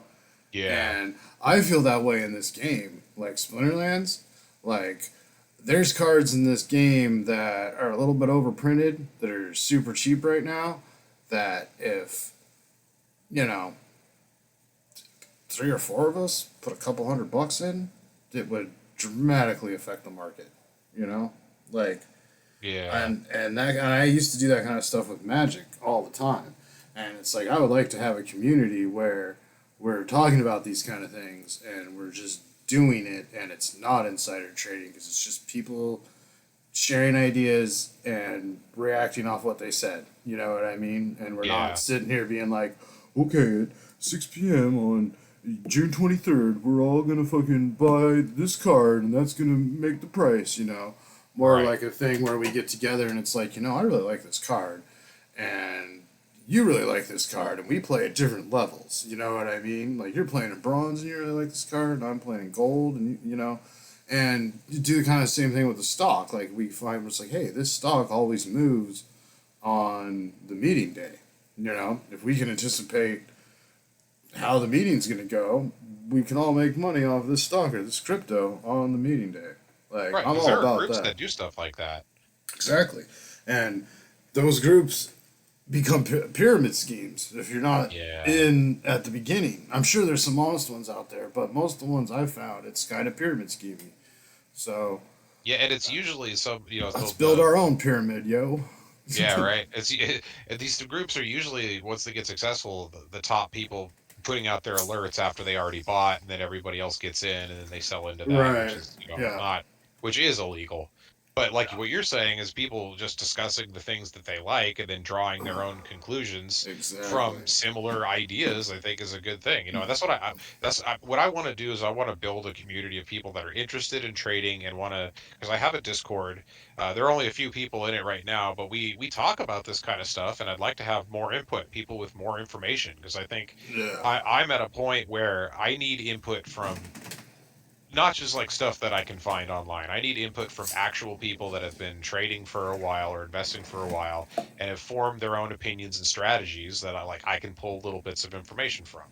And they could do the same with me and everyone else in the group. So I'd like to do something like that.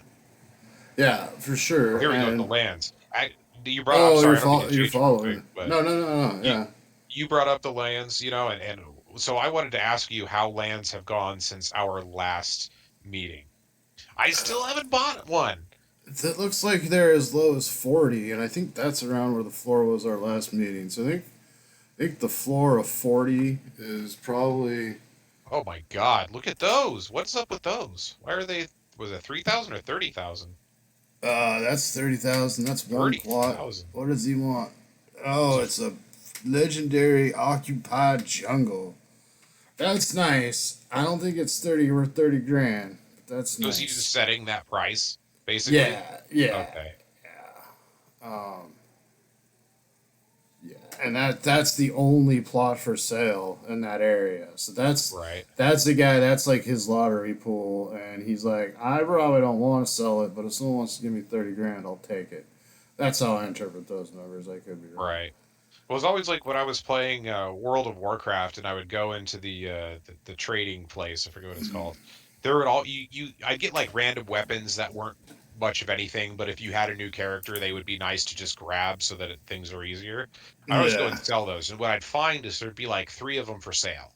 Two of them would be like 100 gold or whatever, and then one of them would be like 50,000 gold because once in a while that's the only one that's available once the cheap ones have been purchased and yeah, somebody with a shit ton of money might come along on a very rare day and buy that and it's like the same yep, exact thing's going on here where it's like yeah it's probably not exactly. going to go but just in case I might as well just let it sit there.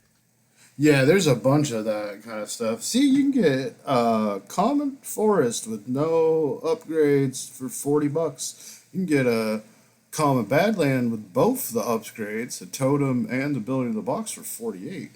Okay, Um, so could you real quick just go all the way through the process of actually like how you would find it and then buy it like show me on the screen. okay, all right. You don't have to So buy it fully, but just like where you like, up to the point where you would press the button to buy it. no, we'll start. Yeah, we'll just start on the main screen right here, right, and then your lands. This is land, right? So it'll take you to. Well, that's the screen I had. So let's start where it'll Okay. take you. No. Why is it? I don't think that's where it starts you. Hold on. I know I'm being anal now. It doesn't really matter. That's fine. Okay, so let's. Yeah, so it starts you here. Oh, okay, yeah. It starts you here. So this is all the land, right? Right. Okay, and so what do you want to see? Do you want to see for sale what they look like? Like you tell me, and I'll show you how to filter it. Okay. So, uh, how would you decide where you want to buy? Like, what would be the thought process behind that? Okay, well, there's a lot. You know what I mean? There's all the elements. Like, do you want to be in the fire kingdom? Do you want to be in the water kingdom? And then there's all the different geographies. Like, the different um, like hill or desert or forest, right? So And what then is that? What does that matter? Like picking between those? okay, so they're gonna produce different resources and different creatures get bonuses from being on them. Okay, does it So I matter what think kind of cards you have? Like if you have a bunch of fire cards, would it be better to go with the fire, or is it yeah, if don't you have a matter? bunch of fire cards, you want and then oh shoot. I thought I was on my computer. The screensaver on my computer is the chart for what we're actually talking about, but I'm on Billy's computer, so Okay. that made no sense what I just did. Yeah, so it's like I bought this rare desert because I have a bunch of maxed out dragon guys that I'm just renting out, and they get like a 10% bonus on the desert. Okay. And then this hill's like the green guys, and somebody else will get bonuses on the hills, right? Okay, so that's a good place to start. Basically, whatever you're best with or you have the most cards of, it would probably be advantageous to go to Yeah, that land. and Okay. there's only gonna be five creature spots, right? So you can go through and pick like what you're going to most likely have the most of, right? Okay. And so then you want okay, so this is I believe these are all the ones for sale in that area where I have the two rares. So that's the other question is yeah, and I'm actually selling mine at a higher price than I got just to see if I could get it. You know what I mean? Hmm. Because you still get the SBS airdrop if you have them listed for sale. So why not? You know. Right. But yeah, you could get like looks like you could get this canyon in my area with both the bonuses for $65. That's like what $17 more than that cheap ass desert in the other area. So it's like if you were going to be doing that, you would be doing that just so we would be close in areas. Right. And honestly, I don't know if that would be worth it or not. It's like really hard to say at this point. There's going to be transportation like between areas, and it's like only certain spots are going to make certain spot things, and you're going to want to choose between farming grain, farming SPS, or like researching the Pretoria secret, which is a whole other thing that's going to happen. Okay. So So where's your plot right now? I have one here, one in fire. Oh, you got one in Two. fire. I have two in Fire 125 and one in Fire 120 or 114, and I believe Billy has one in Fire somewhere too, but I'm not Okay. sure. That's But actually good that you're in fire because I have a decent amount of fire cards right now. yeah, So, all right. So let's just say, all right, I've got fire cards. I want to look into the fire land. Um, and so what am I doing next? I okay, don't. Let's say I found one of those plots that looks within my price range and is, okay. So actually, that would be a better question. You say I could produce green. I could produce uh, other stuff. What would be SPS. the advantage? Yeah, SPS. Why wouldn't I not want to produce SPS? Why? Like, what's the advantage of producing Well, green? it's basically a choice between SPS and then researching the secret, because you're gonna have to produce grain to feed your guys to do the other stuff.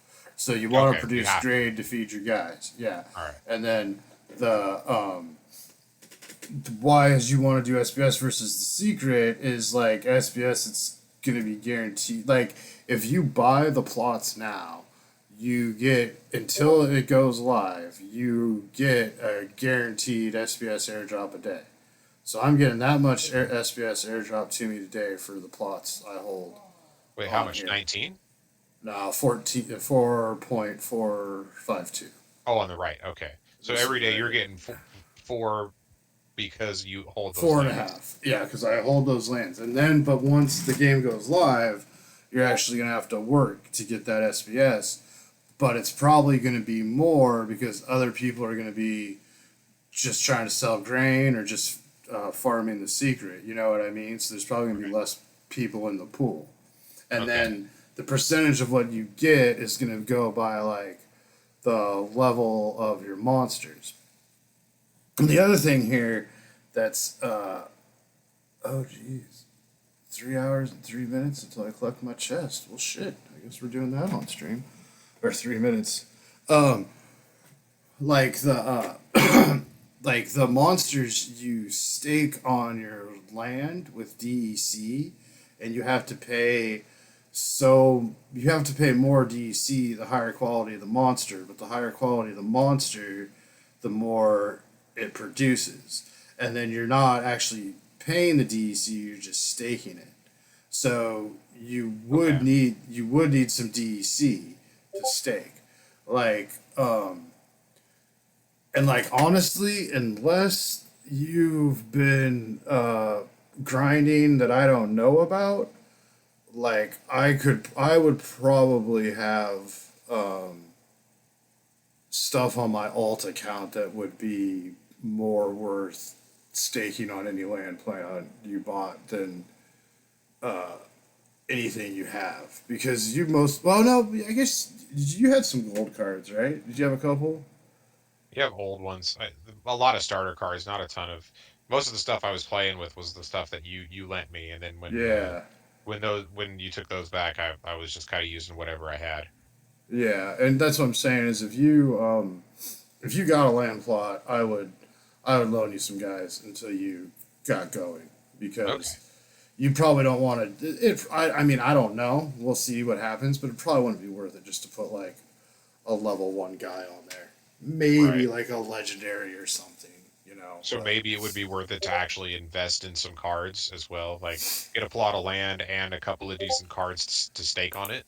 yeah, cards are really low right now, and what I've been doing actually in preparation for land, because I ended up getting some good prices on some rare plots, and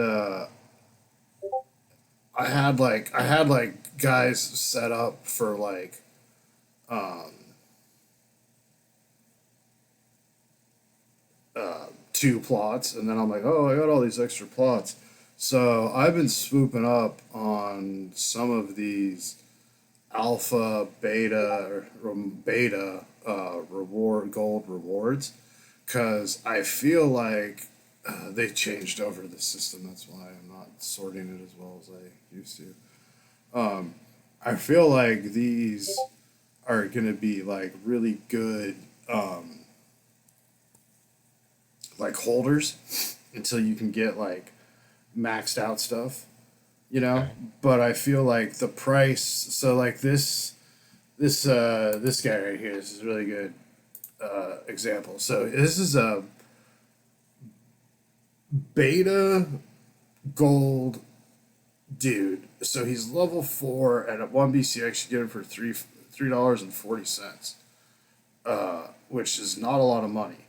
And then it's I did not want to do that. Sorry. It's okay. And then it's not going to cost you a tremendous amount to stake him on the plot either. So if you had So a higher level card, would that increase what you get if you stake them? yeah, it increased the amount it costs to stake, and it increased the return. So like you get like a 10%. I don't know the exact numbers, but you know all numbers are relative.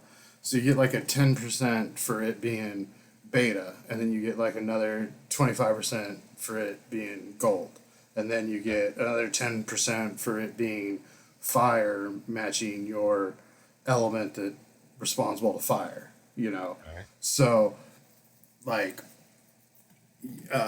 hey, I won 15 SPS in a tournament. Nice. So yeah, like ideally, if you have all the money in the world, you want maxed level gold alphas, you know. But those are like crazy expensive, and it'll cost you a crazy amount to stake on the land. But you get like a little guy like this for like $3 or $4, and it's probably only going to cost you like $1 or $2 in DC to stake it on the land, and it's, you know, it's going to have a pretty decent return. Okay. So if you stake, like it's going to cost you to stake it. So would it be worth it to have cards that you only own to stake, or would it be better to switch them out for whatever you need to do? Yeah, I think the way it's gonna be is that um, you're gonna stake the cards that you're not using. You know what I mean? Right. Like like the cards that uh, like I think there's gonna be a lot of people that aren't even gonna like be playing the game that much once the land comes out if it's like successful. Like okay, how does this go? All right. um, but yeah, I think like the best land cards are gonna be like old gold cards that no one plays anymore, Hmm. and so that's where those are gonna get value. You know, that's how the alphas and betas that don't have any place in the meta are gonna maintain their value. Here we go. Chess time. Oh, it was terrible. Terrible. Merits. Yeah, I don't know. Alchemy Oh, potions. but I got dragon for my focus tomorrow, so tomorrow I can grind out, get all the good stuff. Okay.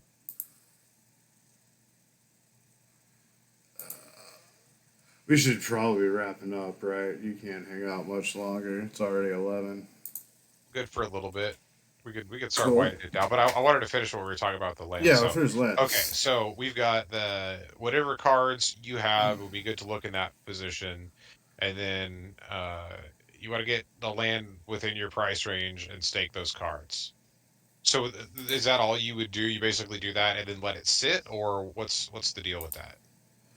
Well, it's gonna be yeah, it's gonna be like a passive income thing. I don't think you're gonna have to like check in like regularly, at least at first, but there's all sorts of like new game modes and everything that's going to be centered around land.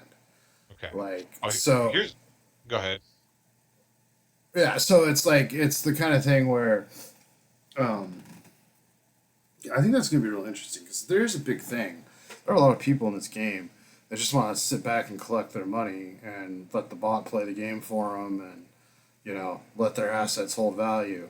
And it's like I think in a lot of ways, like land is going to make the TCG game more interactive. They're going to add like spells and additional ways to interact during the game, and it's going to be like it's eventually going to be like an interactive Empire game where like people are like hitting you up like, hey, can I borrow some gold or I'm gonna raid your fucking shit because you're not on our team and our team's the team, like All right. so. I have high hopes that that's how it's gonna be, but I think there's a lot of whales in this game that might not actually like that. So you could. So So that's another thing. So let's say you get the land, you get everything staked and all that, but then somebody come in and battle you, and would they take that, or would they just like what would happen then? I mean that stuff's all TBA. That I don't even think they have answers for that at this Okay. point. Like there's gonna be boss fights and there's gonna be community staking and these things that have been talked about. Oh, did you hear that? No, Oh, that's just on my end. This land's it might have been bugging. on screen. I just have the Discord volume. Yeah, it must have been on that land I just showed you made a noise. Um, Was it a big um, noise or? yeah, it was just kind of shocking. Okay. But I was showing you that. Okay, but your question was like, can they come in and take your shit? I don't think that that's how it's designed. There might later be a thing where it's like they might be able to come in and take something that like you don't get until it's been defended for a certain amount of time or whatever. But at least on launch, like it's all, your rewards are there's no one coming after your reward. Right. There's So I like guess there's ideas for boss battles and other things, but okay. So I guess it would depend upon the type of player playing the game. So if like you're saying, a lot of people just want to set it and forget it and not have to do anything, then they might cater more towards that. But if people are Right. playing all the time, then they might cater towards, oh, maybe we do take your stuff if we, attack you or whatever. Right. So here's the other question. So let's say you get some cards, you put them in there and you stake them, and then the cards end up dropping in value. Does that mean that you're going to be earning less on that, Um. like from the yield and all? Well, no, not the card. The card's secondary value shouldn't matter, right? Like you'd be losing money because you bought an asset that was worth something and now it's worth less. Right. But as far as their ability to produce on your land, I don't think that should their secondary market value. I don't think would affect that. But I thought you were saying if you got a more expensive card, you'd earn more. So why wouldn't it? Why Well, wouldn't you I'm earn less saying if you get down?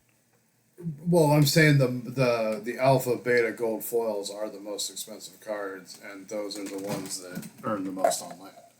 Okay. But even if for some reason alpha beta gold foils like dramatically dropped, I guess we just did away with collection power, so maybe the end results of that is that a lot of those cards drop, or they do away with those stupid fucking tournaments that pay out all the money to the whales that everyone's been complaining about for like 4 years. Yeah, that could drop the value of alpha gold foils, but they would still have value in land. Okay. Unless they changed the land white paper, they would still produce the same amount in the land. Okay. Would be, So that's not bad. I guess you could earn so you're not going to earn back the value of the card anytime soon, but yeah, you could after a while, I suppose, depending on how much you get. So all right. So there's a question for you. You were well, talking about tournaments. I think cards are going Yeah, to go jump ahead. open. Sorry, but I think cards are going to jump up in value after land hits. Like, I think because there's more use case for them, they're going to be worth more. Well, that makes sense. That would because all the existing supply would drop a little bit because you're going to put some of them in the land and you're going to be using the Right. rest. Okay, Right. I didn't think Yeah. about that, but that's actually a really good point. Yeah. And so, oh, you had a question about tournaments, but I just wanted to show you this real quick, and I'll Yeah, scroll go for ahead. more. So, like that, we saw that one legendary occupied that the guy wanted 30 grand for. Where here's a Yeah. legendary occupied river that the guy wants 10 grand for. So, Okay. if that's what you're, and then here's a magic. Oh, it's just a common. Here's a magic rare for 179. Like I think that's as low as I've seen one of those. This is Right. So the you were saying the rares you make a little bit more on those than the commons, so it's like why would you gamble on getting on our last stream, right? You remember what I'm talking yeah, about? Where you said like why would you gamble doing that when you can just yeah. get I'm a rare and pay a little bit more? Yeah, I'm glad you remind me of that so I can actually clarify that. So these are the unsurveyed plots right here, right? Okay. And Yeah. these unsurveyed plots are tied to this region, right? So they claimed them in this region, but they didn't survey them, right? So you can buy one of these for 111, and then you have a chance to pull anything, right? Right, but the Or odds of it being something rare are low, right? We're just right, saying that. yeah. I mean, your odds are is that you're gonna get a common, right? And then you'll Right. have your own opportunity to buy building in the box and the other thing, right? So, or you could just buy a common for $40, right? Right. Well, let's see. Let's look at the rares in this area. And So that's what here's you're an saying. Or you can spend a yeah, little more and get a rare. yeah. Here's an epic for 149. So if you've got the 111, you can just pay fucking 30 more and get an epic that you're probably not going to pull. You know. Well, there you go. And then here's a rare magic, which is very hard to pull for 179. But yeah, actually, this makes me feel pretty good. And then you can get a river with a building in the box, which is, I don't know, $10, $20 for 50. So, Okay. yeah, this makes me feel good about the rares I bought, though, because I'm not seeing a lot of rares in those price ranges. Well, good. But no one swooped up mine either that I resold. So The ones that you have listed. yeah, and Okay. I didn't list them that much higher than I paid for them. All right. Well, if you think things are going to go up once everything releases, wouldn't you, why wouldn't you put a much higher price in for the stuff you bought? Oh, because if it Because you sells, want then to I'll just guarantee. if it sells, I'll just turn around and buy more land, There you go. True. and then relist those, and then yeah. So you can buy unsurveyed. See this area. There's one guy selling them for 1,000, and one guy selling for 100. 1,000. Can you imagine paying $1,000 and getting a common? Yeah. That Well, would be some people. terrible. Well, some people are playing the game on these unsurveys that they hope that because like every area is guaranteed a keep, right? So if no one finds the keep, then those unsurveyed lots have a higher chance to buy a keep, right? And if no one's found the keep and you've got like 200 unsurveyed lots, then you got oh dude, I want this. What? I wish I had 2 grand. There's a mythic kingdom for 2 grand. The forest. I wouldn't mind that at all. Common bug. See, here's a rare jungle with the box for 100. But that's still like 25 $40 more than I paid. Hmm. But okay, so yeah, the thing I was saying with the unsurveyed. So you see, so these unsurveyed lots are tied to these areas. So the dude who had these, he had like a tract or something in this area, or maybe it's one individual plot. I'm not 100% how it works, but he just hasn't claimed them. So you don't know if it's going to be a canyon or the rarity or whatever, right? All right. Now, if you went on to Hive and bought an unsurveyed lot, you would get the next available lot, right? So, the need ID consists of location. Yeah, 136. So, this is where we are right here. So, everything after 136 down here hasn't been claimed yet.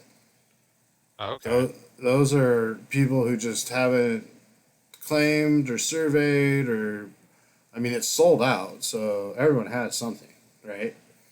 So it's like if you wanted an unsurveyed lot in one of these areas, you'd have to go on here and buy, blah blah blah. If you just go on like Hive or Wax and buy one, I'm pretty sure you would claim the next available space in 136. Okay. Yeah. See, or wait, was it 136 or was it 134? Okay. So this is the screen I remember. That. So once you get into that those are all the individual plots within that section. Yeah, yeah. And then see, there's 3 plots being sold in this section. That's what the dots are. Yeah, or you can change it to this view. So what's with all the different Uh, colors if this is all the same region? well, those are all different. Um, damn it. Yeah, those are all different stuff. Like these are deserts. These are lakes, probably. I guess Okay. this is a I see what you swamp. mean. Right. This is a swamp. That's a badlands. That's a caldera. That's a jungle in the middle of a bunch of bogs. Interesting. And then, if we want to see what's for sale in this area, see, yeah, you go right there. Or you can do like this grid, which is a little prettier. Yeah. So, yeah, there's only 3 open in this, but this is the one that just filled. So, I'm guessing somebody got it who wanted it. Okay.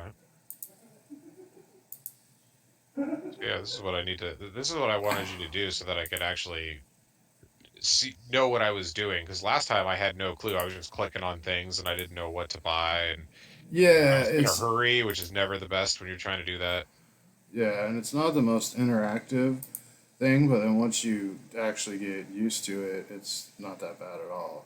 Right. So And if you here's wanted to gig it, would you select that little box in the top left, or what would you do? what? So if you actually wanted to buy a plot, would you click that little box in the Oh, top left there, or what you would you do? you click on it, and then you can buy here. You buy DC your credits, and you can load credits via PayPal. Now, is that in the same wallet that you're using to play the rest of Splinterlands? Like, you add money to that, you can use it to buy plots. Yeah, see, okay, these are credits, and these are basically just dollars, right? Right. And then this is DEC, which is the one cryptocurrency, and this is what you get when you like buy or sell or rent cards. And then this is SPS, and then this is what you um, earn when battling, right? And so Okay. you can go on to Hive and swap these at any time, and then you can move them around like you would any other crypto. Okay. So, That's what I thought. I just wanted to make sure.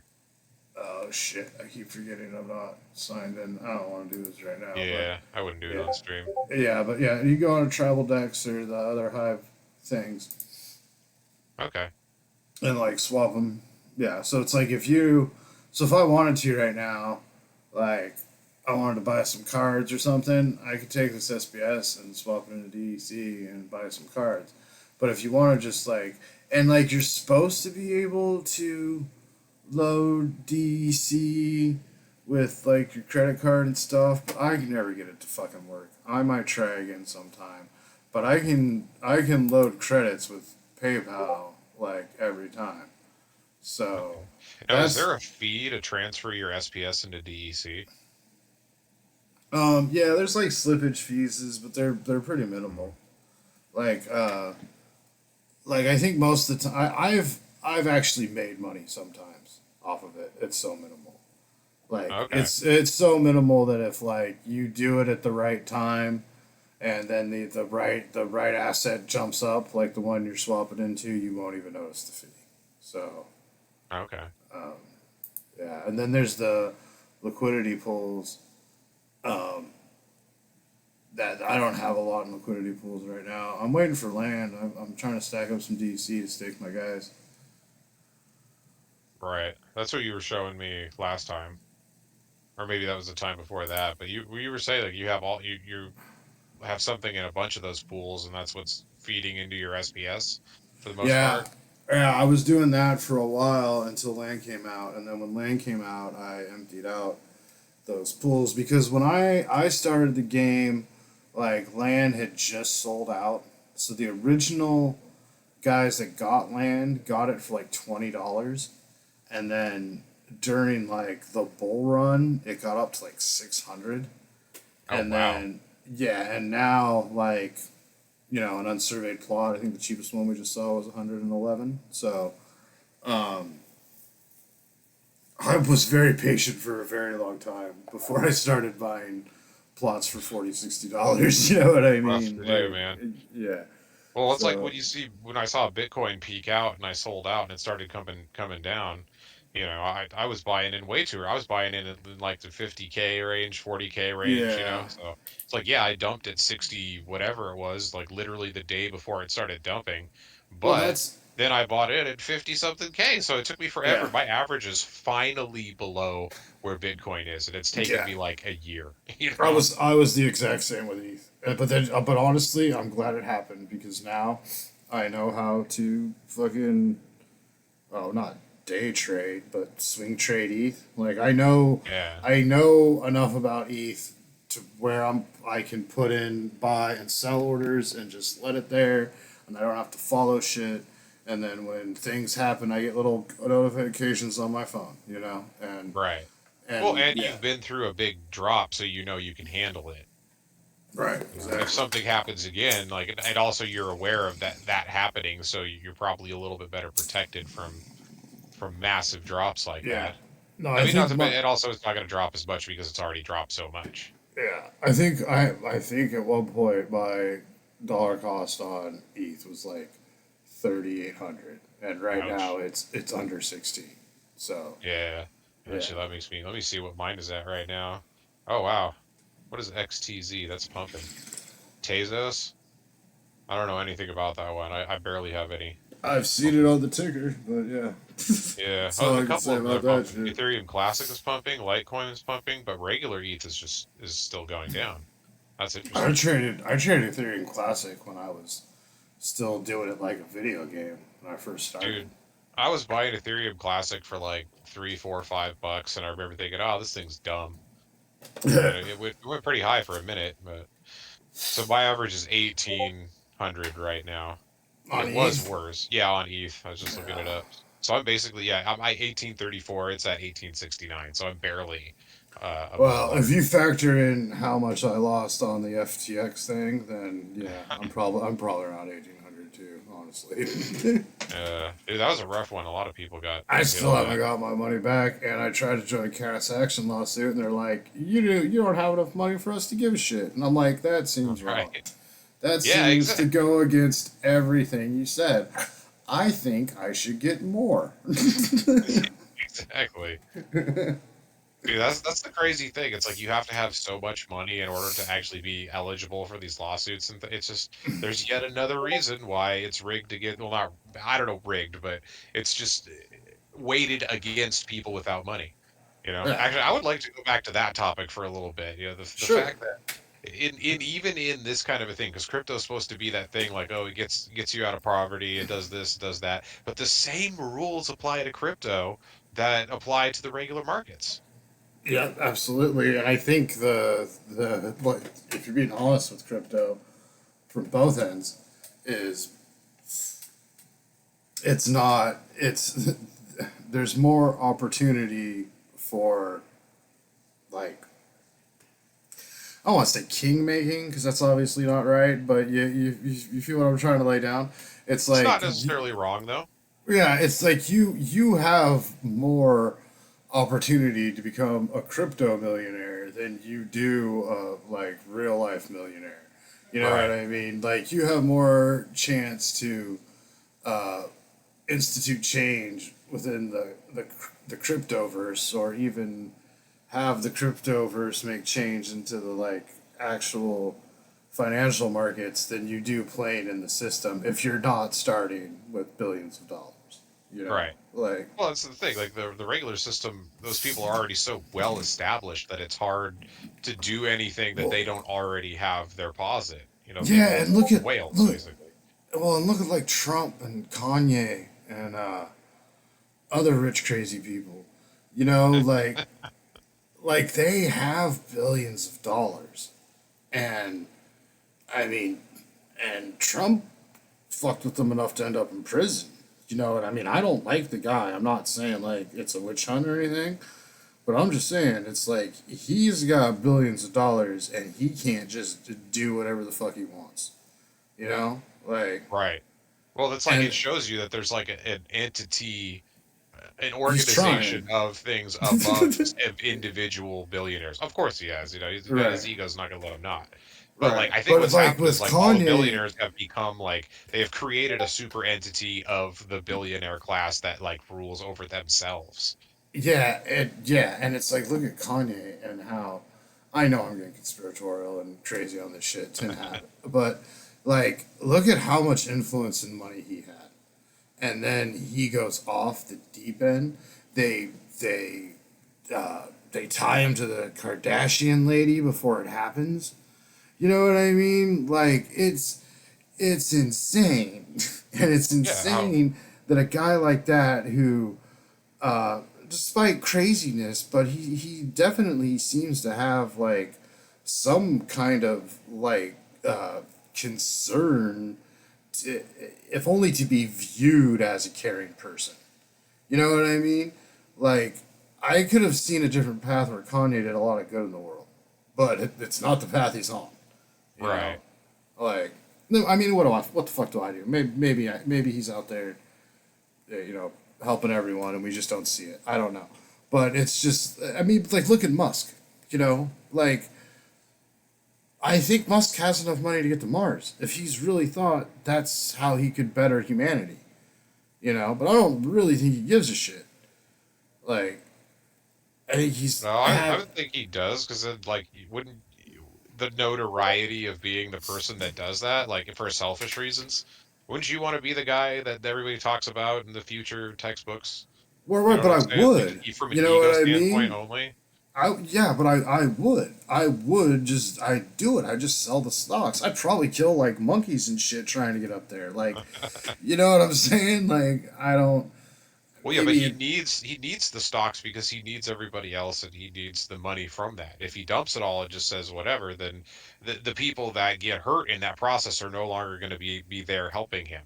I So feel it's like like he the kind of money. has to. He needs everybody else. So if he dumps it, then he loses most of those people. I mean, that's definitely a valid point, but I feel like the money he lost in the Twitter thing, he could have landed something on Mars. Like the first fucking oxygen converter thingy. I don't know the scientific terms, but like the first, some sandworm eggs. I don't know. Like, Yeah. Yeah, I don't know, man. You know what? That's all stuff that we don't. I don't know enough about to say like, oh, maybe he could just do it right now. Like, dude, it's getting to Mars. It's probably more complicated than we're giving it credit for. yeah, but we shot like a fucking a satellite to like who knows where. Like, I think he could land something on Mars. I think he could send like the first thing. Like NASA got there, like Yeah, well, and it's NASA also not just NASA. him. It's the whole, it's the entity itself that's building that stuff. So it's a bunch of people on a boardroom. It's not just Elon Musk. It's Elon plus the Yeah, rest of the board of sure, directors, which but also have some kind of power. I don't think it's as fucking much of a priority as he once claimed it was. Is what I'm saying.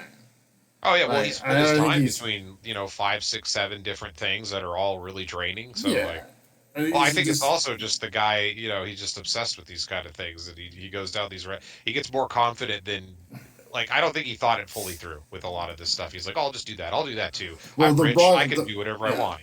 the rockets not being able to land consistently, I think, is a big one that gets overlooked a lot. Yeah. Well, Like, that's I also think the kind of stuff that the conspiracy theorists are like, "See, it's the aliens. They know they're there and they don't want to go, so they're just delaying it, pretending." Like, yeah, I don't know, right, maybe right. it's It can't. It can't. possible. It can't be that he's a grifter idiot.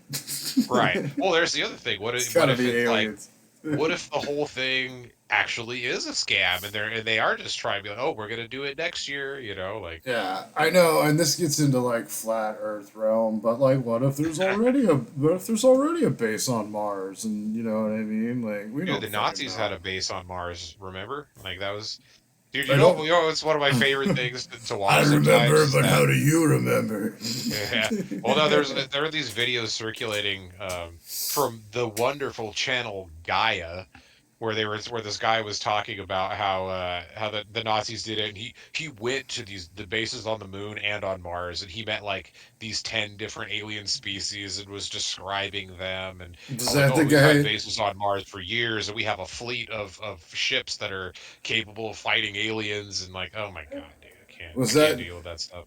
was that Rogan's guest last night? I fucking went to bed early.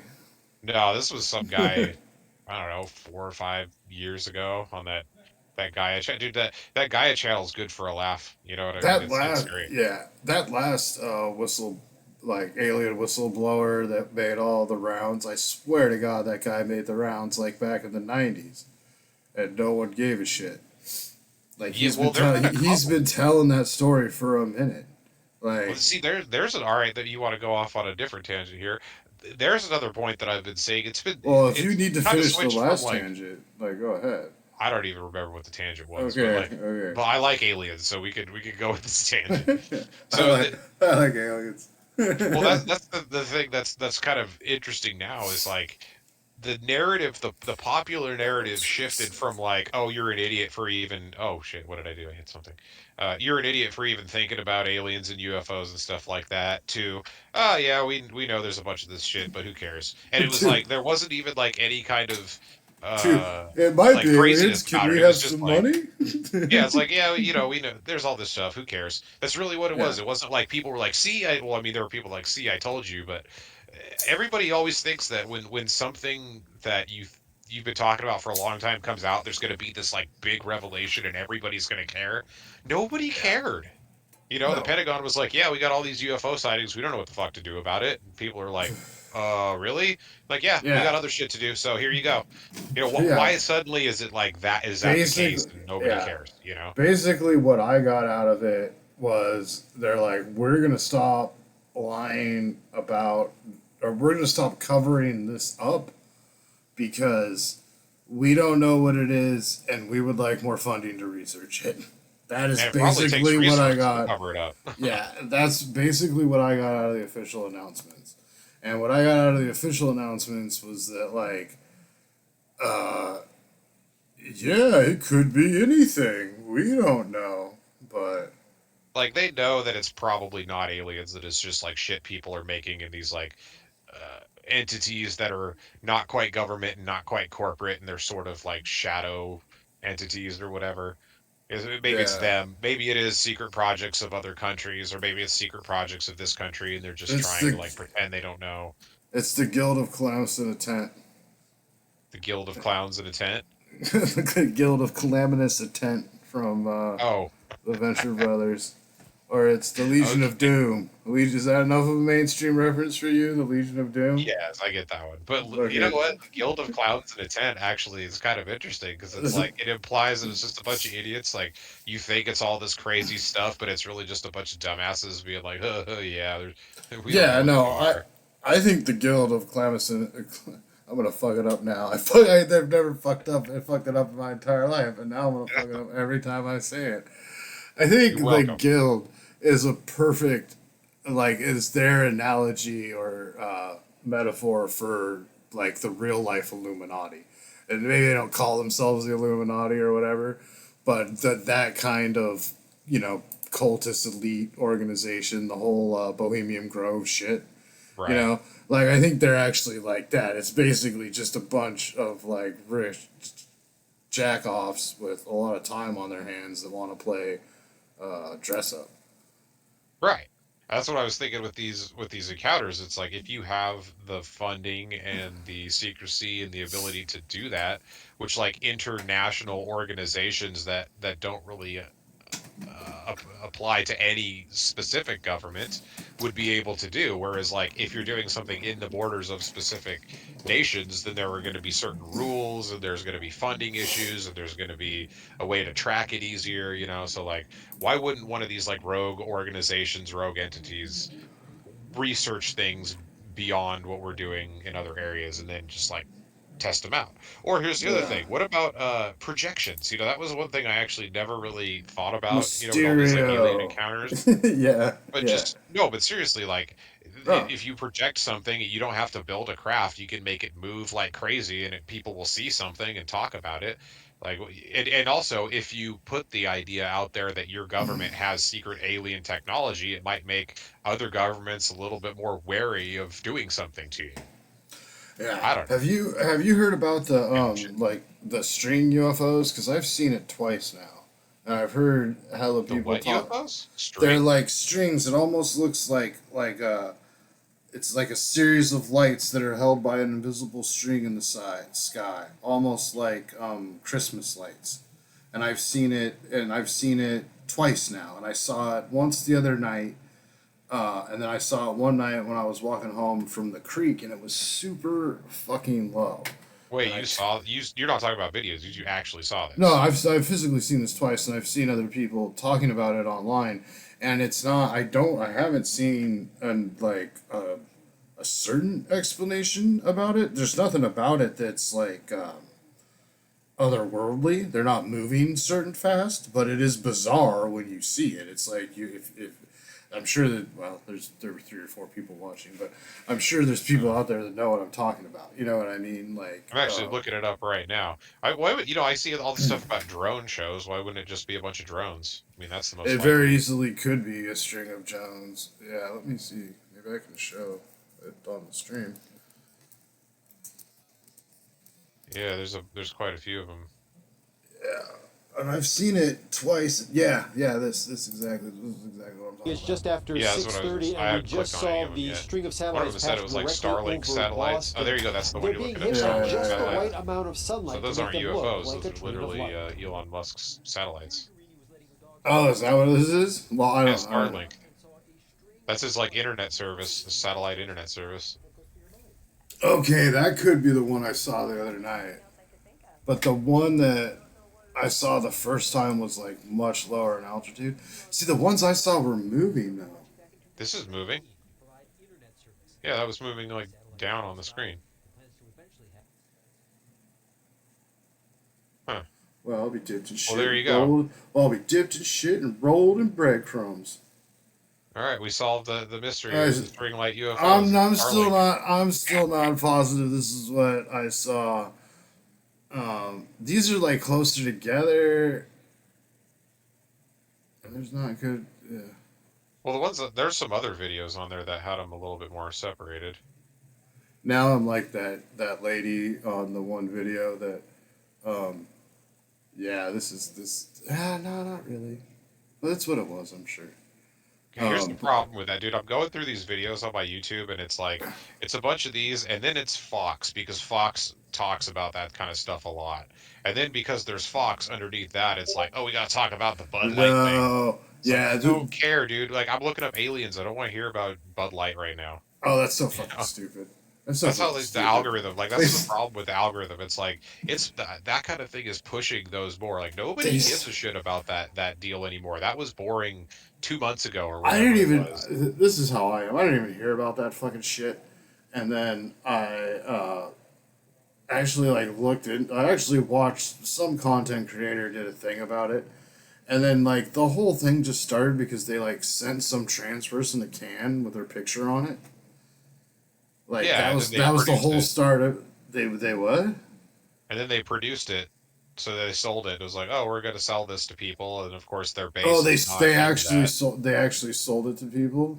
Yeah, Okay, you could I buy didn't hear that that. can. I thought that's what it was. I thought you could buy that for a while, and then they stopped producing it because it was. But did they? Maybe that was it. Maybe they only did the one, and they didn't actually make those cans. I don't know. It's such a That stupid matters thing to me. anyway. That matters to me is if they made them. I want Oh, to you check mean if you. it's just they send it to one dude, If or they if just they? sent it to her, well, I guess it shouldn't matter to me. But if how do I search this Sure. I was thinking trans Bud can you trans buy Bud Light the can? deal. um, no, if they just Uh, sent it to her and everyone lost their shit over it, uh, as I see Post Malone Bud Light can. I see a Bud Light can with a rainbow on it. I see Bud Light. I don't see any Bud Light cans with the trans lady on it, and I get. Oh wait, is this it? No, sexy girl vinyl. It's. I don't think she's trans. If she is, she fooled me. I was trying to see if you could just buy one, but I don't know. Is it really they only sent it to one person? And I thought it was like Yeah. people were buying this in the stores because they were trying to No, like they celebrate sent Pride it Month to or her, whatever. and she made like a video about it. Like, oh, thank you, as you would if a corporation sends you a fucking gift. You know. Is that really it? There was only that one can. They didn't match. Like that is I so dumb. that is what I heard today, and I do not pretend to be a guy that vets everything he says on the internet. Man. But I might be doing a Joe Rogan right now. Wow, I had But this completely wrong. That's even more stupid than I thought. It's like you're really getting yeah, mad about one can to one person. right. And she made a Dude, video of it, and then they were like, "Bud Light, fucking gas, da-da-da." It's just like, who gives a shit? seriously. Yeah, let the, You know, let it's the like what every single company is trying to expand their base. You know, it's logical that they would do something like that right, eventually. You know, and all these dummies that have the hot take like Bud Light should have known better. They know what their base is. It's like Bud Light just thought they were sending one chick one can, and then all the fucking herperderps jumped on this because they have no life and they're hateful. Like, yeah. Well, and they thought like, hey, this is a good PR move because everybody else is doing something hmm like this. This will right, get more people to buy our stuff, you know. So it's right, like it's like, all right, okay, so let's say you did something and it didn't go over well with your customer base. That's fine. right. You just move on. You know what I mean? Like the She'll problem get with what dead. they did is they kept trying to like backtrack and do all this stuff. It's like, no, you just step aside and you continue on, and people forget about it. You don't like make a. It's like if you're trying to draw something or you're trying to paint or you're trying to do whatever less creative. It's like eventually you want to fix something, but trying to fix it fucks it up more. So it's better to just leave it. That's the way it works with advertising. You make a mistake, you move on, people forget. You don't sit there Yeah, and keep trying to fuck with it. yeah, You know? exactly. Like, and I don't think that they were. And I think that that's like a false narrative that's been around this. Well, Is like that, no, they did because they came out with statements. They came out with different commercials trying to like go in the other direction. That's what I'm saying. Like instead of just continuing on, they were like, oh well, we're gonna get ultra American because like our customers don't like it. That was the thing that like that messed with it. They Yeah. brought attention. They brought more Oh, attention to it by shit. trying to like appease people through it. That's what I'm saying. It's like just if you do something and it doesn't go over well, regardless of what the politics or everything else is, just like move on. That's it. You gave it a shot. It didn't work. You move on. So yeah, for sure. So this region has $37 commons and a 52 rare lake. Like that might not be a bad spot A for you to rare for live. $52. Yeah. Okay. Where What is this one? this is land that's in the land of prosperity Thies, section 62, Hmm. Interesting. which sorry to interrupt, but yeah, I agree with you on the that whole point. Like I originally was like my original take on it was like, dude, you people are just giving because I don't know if you know this about me, but I don't like booze or people that drink it. And I was like, you guys are just all giving Bud Light like more attention than it deserves, you know? And then I heard that thing today and I was like, oh no, this is totally manufactured by the other side to just fucking, I don't know. I was To gonna get say, people pissed. yeah, to get people pissed. I was gonna say to spread trans hate, but that's not who I am. I don't say things like that. I thought when you said the other side, you meant like the other side of the conservative thing. So like the liberal side. Like you Oh said, so you're saying it was the conservative side that was spreading it to for their narrative, not that the other side was trying to like make people yeah, pissed off to get okay. no, I actually think the liberals in this one were in the right. They like came to the defense of the trans person and not Bud Light. That's kind of why Bud Light got fucked, from what I understood, because their numbers went down quite Yeah, a bit over this, but it was because it was a manufactured thing by the right. And yeah, I would and here's the thing is it was an opportunistic thing. It wasn't like a deep threat. It's just kind of like a dog chasing its own tail and it caught it, you know? It's yeah, like they're all trying to make this culture war fucking argument and shit. And they caught on to a thing that actually that like bit. yeah, that glammed onto people because like it's so stupid on its face. Like, why is Bud Light appealing to like LBGTQ? You know what I mean? Like, it's never been something that I thought that anyone thought that people who drink beer or even Bud Light in general like give a fuck about that kind of thing. You know, Yeah, but and I think you're right. It goes back to the point of the media cycle that needs content constantly. And I think what you said about like the dog chasing its own tail finally got it is yeah, right because they struck a nerve with their own base since that's a like hotly debated topic right now for right. other reasons. And there It was was like the nothing perfect storm. there, and there was nothing there, but it didn't matter because it never does. You know. Yeah. And that's the point. Like, okay, that's what I was going to say. You were talking about their whole culture war thing. That's one thing I've seen with with conservative content. They're constantly pushing this like civil war narrative. It's Yep. like there's not going to be a Because they have civil nothing war, else. but Because if you they, keep doing that, some people are going to think there is, and they might yep. do something stupid. Yeah, and You it's know, because like and it's because they have nothing else, and they know. Okay, everyone they know the numbers all reflect that everyone's tired of the Jesus shit, right? Sorry to right. oversimplify, but that's how I'm going to put it. And they don't have the moral high ground from Clinton's BJ in the Oval Office because of Trump. At least that's my opinion.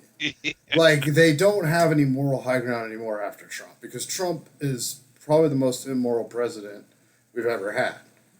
I mean, I think he is. Maybe he's not, but I think he is. So they can't be all holier than thou over a blowjob in the Oval Office when this guy's paid off porn stars and raped people in Bloomingdale's and shit. You know, Yeah, like so they literally have nothing else other than the culture war. right.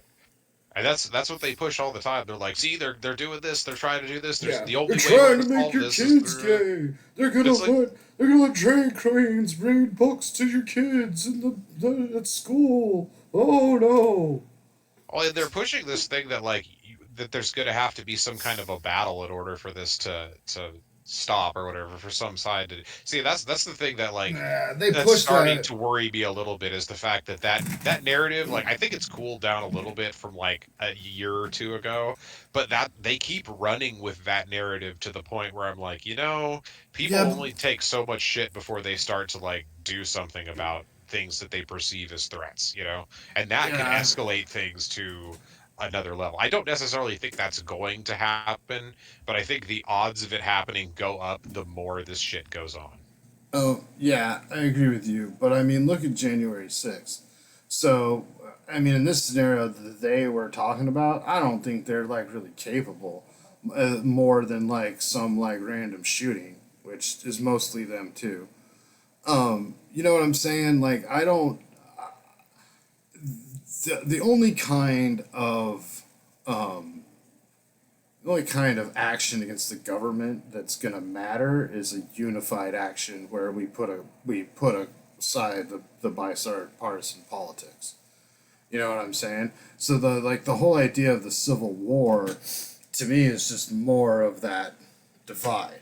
Like this shit isn't gonna get better till everyone who's tired of partisan politics unites under one banner and puts all the culture war and the social shit aside and deals with that once we get this fucking, you know, Yeah. government, earth, water, food shit figured out. Like, Right. Yeah. so, Well, there's we were talking about on one of your streams a while ago, a third party, and a third party being more viable. You know what's oh yeah, interesting I'm about all that? in on I've West, actually man. heard. I'm all in on West. I'm gonna, I might change to register green. I might stay Republican in the primaries to vote for Christie, but I'm all in on West. I might donate time. I might do some more streams. Like, but that's where I'm at on that third party shit. All right. Well, I haven't done enough research to know anything at this Yeah, point, but like the concept of having a third party, what I was going to say a second ago was people that always told me that third parties were not viable and there's no reason to ever go for them are now starting to talk about third parties. I think yep, because of everything that's gone on and how bad the last two presidents have been, specifically, people are ready to be like, maybe we do need to get out of this two-party system, and it's not absolutely. not a good idea to vote for the lesser of two evils. Like that's the problem. Like that's the trap. Like voting for the lesser of two evils is the trap that they put you in. So when you do it, Yeah, when you think that's the smart, informed decision and you go for that, you are falling for that trap. You yeah, can't do that. You have to be like, okay, maybe the guy I don't like is going to win, but the only way a third party is ever going to be viable is if we start stacking votes for it. We need to yeah. build up volume in the third party, even if the third party has a shitty candidate. Yeah, we need to get the Green Party 5% with West, and then we need to get the Libertarian Party 5%. Like I honestly hope that Trump goes to jail and can't run. Uh, he goes to jail before the primary is over, and the Republicans just rig the primary like the Republicans and Democrats always do, Right. because if it is uh, mainstream Biden running against mainstream DeSantis, and you put any third party in there, like that, they'll get 5%. You know what I Yeah. mean? Like Trump appeals to people. I'm gonna say this as nicely as I can. Trump appeals to people that are sick of it, right? Yes. Yes. And and I don't blame them for being sick of them. I blame them for supporting Trump. But if Trump isn't there and there's no candidate for the troll vote or the angry vote that you know doesn't really know what it's voting for but is just mad, like that's not going to go to Biden or DeSantis or Christie or you know They may just they're not vote. yeah they may just not vote, but that I think that helps the third party too, honestly, Yeah. because the more votes they get, the more impact they have. Like everyone's like, well, it's just gonna take away from Biden and Trump's gonna win, and I'm like, okay, if that happens, it happens. Like that's not the people who voted third party. It's not the people who ran third party's fault. That's Biden's fault. That's the people who fucking rigged an election for Biden, and rigged an election for Yeah. Hillary. That's their fault. Like we could have had President Sanders, and you could have had a lot of these people that are gonna either vote third party or not vote on your side. But you chose the other route. You chose the mainstream statist fucking boomer. You Well, know. that's all they know how to do. I mean, Yeah. they're afraid of everything else. Their power structure is set up. They don't want to lose it. And if they go with somebody that is outside that power structure, I mean, the power structure is not going to completely crumble, but some of those specific people are probably going to go away. You Yeah. know, they can't have that. They need to keep their little career seat in for as long as they possibly can. Well, they didn't want to have to kill Bernie because that's what they would have done. Like he Like would if have he'd got. won and they didn't rig it, Yeah. just like, oh, Bernie had an accident. Yeah. Exactly. I mean. Yeah. I Well, mean the other thought is that. like, is Bernie really what people think he is anyway? You know, like I don't know if he really No. is what he was. You know, because No. everybody Well. runs on things. They say they're going to do a bunch of stuff and then they don't. But like, Oh yeah. No. is he Bernie really knows what what he he's says? You doing. know, is Bernie No. Sanders I a mean he knows what he's unicorn? Are doing. they like actually what they're saying, or are they just like doing that because it gets them votes? You know, who Well, I knows? think. Well, I don't think Bernie ran for president because he thought he had a honest to god chance to be president. But I think he knew that he could expand his power in the Senate and the House by running for president, and that's ultimately what he did. And I ultimately think they gave him a deal. They gave him some kind of deal not to run third party, and I think he knew that was the best way for him to do good for the country. And, I wish he had ran third party. I wish he had done a lot of things. But I think he ultimately knew that getting what power he could, it was better than getting shot. So Oh, yeah, I don't hold it against him. yeah. You know, I was just wondering with these people, considering there's always a demographic that needs to be represented, and if you represent them, you can make money, you can become known and have some Well, kind of yeah, power or whatever. exactly Even if you what. don't agree with them, you could just grab their vote. So it's like who knows who Yeah, actually truly meaning what they say, and who's just like, oh, I'm just going to collect this group of voters because they're disenfranchised. You know, like one there are a hundred lot of percent. people that are disenfranchised with capitalism and look at socialism as the only way out. And that's a good way to capitalize on that, which is kind of Yeah, ironic, you know. But so, all yeah. right, Look at. actually, here's. I know we got to wrap this up pretty soon, and it's kind of changing topics, but uh, Well, no, I let me. just want to say on that last Go thing. ahead. That's exactly what Trump and Obama did. And Yeah, I personally don't think that they delivered to that disenfranchised base, but there are still members of that disenfranchised base that still believe both of those fucking guys helped them, you right. know.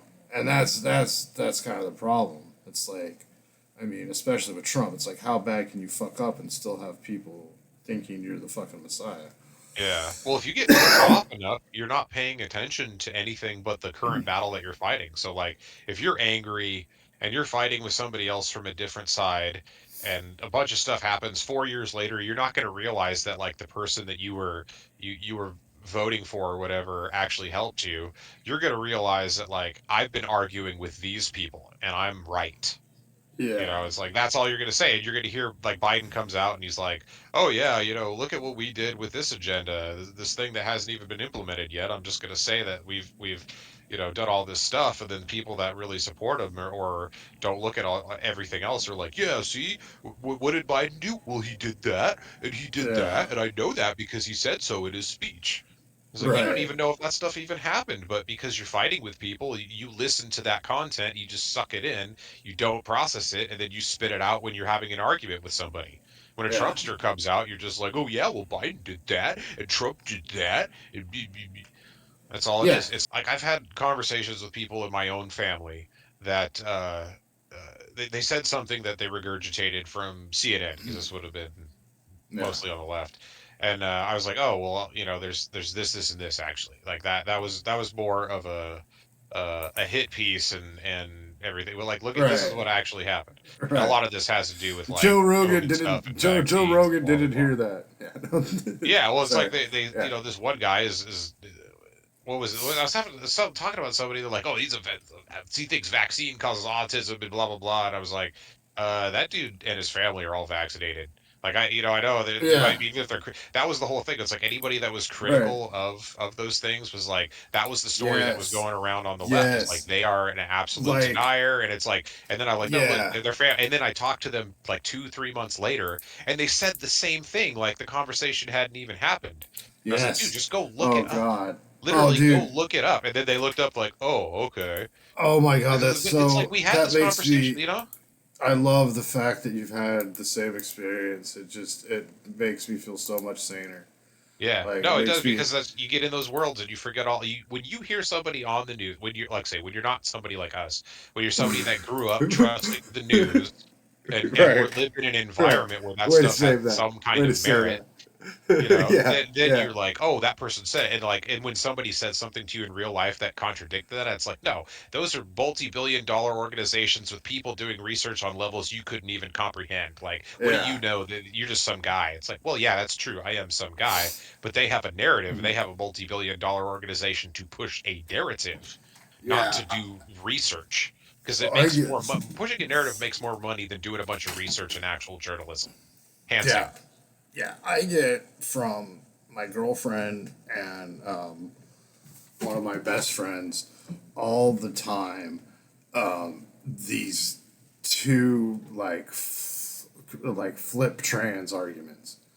Like I was talking to my good friend the other day, and we were talking about it was like J.K. Rowling and someone else, and like what he thought they said was crazy. You know what I mean? Like he Right. thought that they said that like trans people don't deserve to live and da da da da da da da da da. Right? And I'm really hoping that's not what J.K. Rowling said. I'm in the wrong right now. But from what I remember, her thing was just like a man's a man and a woman's a woman. You know what I mean? And that to me, dude, I don't even care about that take. Like, but that's a far sight away from like trans people should be killed. You know what I mean? Like trans people shouldn't have any rights. But And that's what it like morphs into. exactly. And that's Yeah. like what like the one person will be coming to me with the one side of it that's like all these people are saying that like trans people should be killed and shit, and then it's like I hear what they actually said, and yes, it was not very tolerant of trans people, but they were not calling for violence. They had an Yeah. opinion that was like, sex should be determined by biology. And you know what? My take on that doesn't even fucking matter. I don't care. But my whole thing is like with the language. It's like you can't expect people to give you the benefit and then flip out every time they say something you don't like. Yeah. And that's what's going on both ends. Exactly. That's the hyperbole that causes that because it's like and the fact that most people don't do research into those things deep enough to actually see. That's the thing. Like that same family member I was talking about. That stuff like this has happened a lot, and I my conversation usually goes, well, what did that person actually say about this matter? Yep. Like the perfect Yep. example. Remember when the whole Joe Rogan thing was going on like a year Yeah. ago, and Yeah. it was like, oh, he's a vaccine denier, and he says vaccines cause autism and stuff like that. And I was like, okay, I haven't been watching the Joe Rogan podcast recently because, well, number one is just like it's different now, and I'm not as It's into it. gone Number two, it's downhill. on I used to be a on a fan. different Fan. platform. Yeah. Yeah, it's gone downhill. It's on a different platform, so Yeah. like I don't see it that much. But like I've seen enough Joe Rogan to know that like that's not what that dude's gonna come out and say. But this Yeah. person was saying, this is what he said, he's doing all this and blah, blah, blah. And I'm like, did you actually hear what he had to say about it? And it was Right. like specifically that episode with Aaron Rodgers about the whole, like, Aaron Rodgers had Oh some kind of yeah. thing where he couldn't get the traditional vaccine, so he had to go a different route and blah, blah, blah, Right. blah, blah. And it got blown out of proportion. So I was like, all right, let me hear what the whole thing, what he has to say about it himself. And I was like, okay, that seems a little bit more reasonable. I still think like he's probably full of shit with some of that stuff, but like, it wasn't what the media was saying it was, and that happens over and over again. It's like they blow it out to an unreasonable portion. You talk to somebody that heard that and they're convinced that that's what the person actually did. It's like, just Right. go look at what the person says. They may be lying, but when you hear what they said versus what the media said they said, you can go, oh, the media is full of shit, even if this guy also is. I don't even know what. I mean, I say like Fox News and CNN. I just kind of assume. Like, I don't know what outlets these people are getting this hyperbolic shit from. You know what I mean? Like, But yeah, you could say that just whatever side that is, the branches below that are tied to it. So Fox I means mean, the right, yeah, CNN means left, and everything in there counts in that box. yeah. I mean, I think it's probably more from people like Tucker Carlson, but I can't even think like what the left equivalent of that would be. Like, does Rachel Maddow get people riled up about shit? Like, Yeah, a little bit probably. I mean, from the clips that I've seen, I don't think it's along the same lines as like Tucker Carlson, but you could just see like from the tone and the kind of things that she's saying, it's the same sort of thing, I guess. yeah, yeah, because that's what I don't get because it's like I don't see a lot of this like blatant hyperbole. I guess I mean not to say that I don't that things don't come across my radar that are like blatantly one sided and stuff, Right. but I like I hear more from my friends that and like yeah the people around me this stuff like oh this person hates this or this person hates this and then I guess I hear it yeah I guess I hear it from like non news sources Well, I and was gonna that's say what it's the smaller outlets. I think it's the yeah the the people on social media that are trying to make content and do stuff for themselves that get yeah information from. Those are the ones that are pushing it because it's like the news story will come out and then like the social media people will twist it up and then the major news will cover the craziest version of what those people said. So it's like right it feeds itself. Like one thing leads to the right news knows right that they can just put something out and then so the when it social media is sphere will run with it and then they can right pick it up like we didn't say it, this person yeah did. They could put all the blame right on someone that's else. how it They could gets run for on right being that's how it gets on CNN on CNN and Fox is that some content creator does a tweet or an Instagram post or something, and then they say like this person said this on this thing, exactly. and then so the actual what was actually said is now like three layers down the telephone game. Yeah. You brought up Tim Pool, right? There's a perfect example of somebody T that'll do pity. stuff like that. Yeah. T pity is that is he is that did you make that up or is that something that I hope I did. okay. T pity. Yeah, like him and who's that other guy that just got Steven Crowder, like that dude would do stuff like that. Yeah. Like any of those kind of personalities and whatever the left's version of that is. And I think the reason you can't think of one is because there are just so many individual personalities on the left versus the Yeah. right that doesn't have as big of a following The that everything kind of like the conglomerates left on smaller the things. yeah the left has a lot more just dudes with like 150,000 dudes or dudettes with like 150,000 Followers. subscribers. Yeah, Yeah. but they're also like well they're all varying degrees. Yeah. Like but I follow a lot of people. Well, I shouldn't say a lot, but I follow some people on the old Twitch and the old YouTube that are like stated far left or alt left, and they are very biased from that perspective.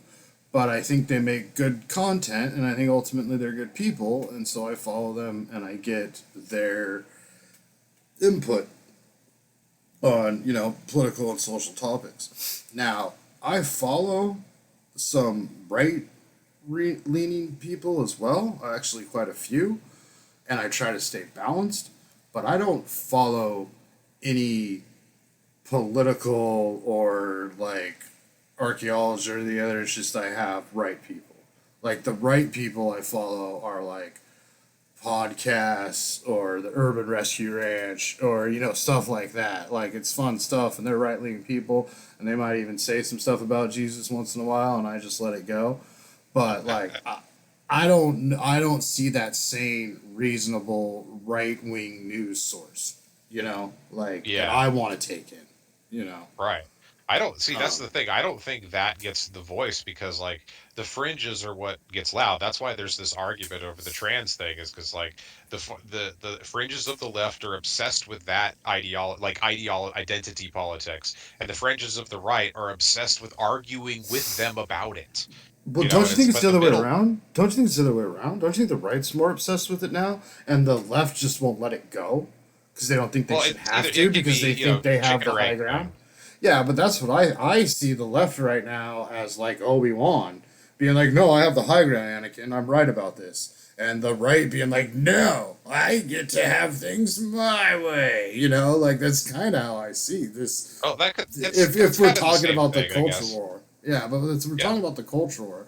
I'm not saying the whole dynamic and the whole left-right fight together, but if we're talking about just this culture war argument, I'm yeah, talking about the no, fringes of the sides, like the ones that are militant and out and trying to do stuff and like really vocal about it. That's yeah, what I mean. Like the vocal parts of the left and the vocal parts of the right on the fringes are obsessed with each other and they're yeah, battling. oh, So absolutely, everybody absolutely, in yeah, between that is are the reasonable people that are like, okay, maybe I lean more towards this way, but like I'm willing to have a discussion. right, So the right, fringes are like, I think that's what happened. The news stories are coming out. The fringes are taking that and they're fighting in their little circular right. argument, But and your then the friend, media's but picking it back up.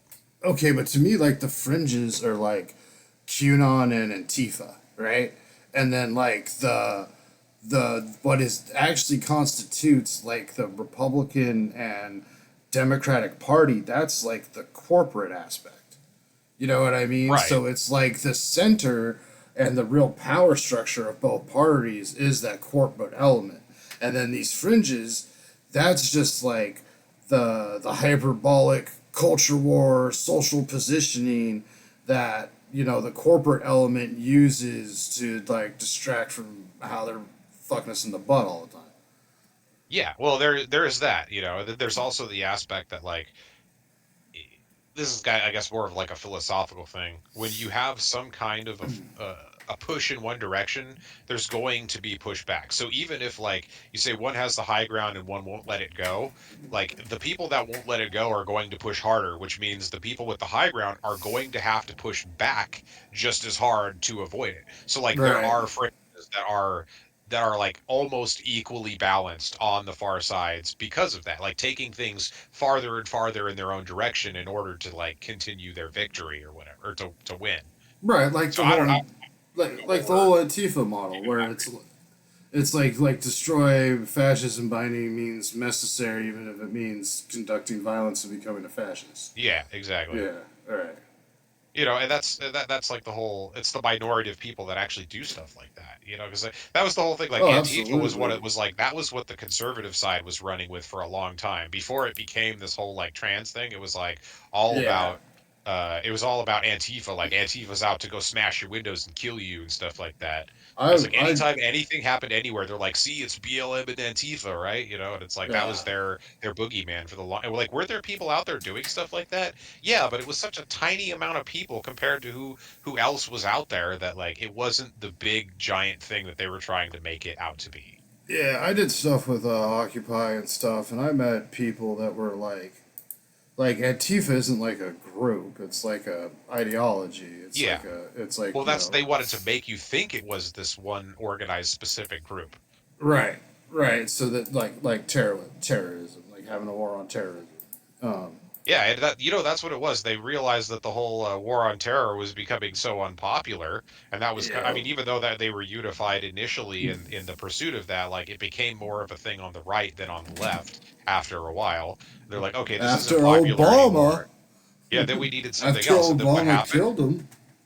Well, or and then what happened or though? It didn't. was or did well, yeah, exactly. Or did they?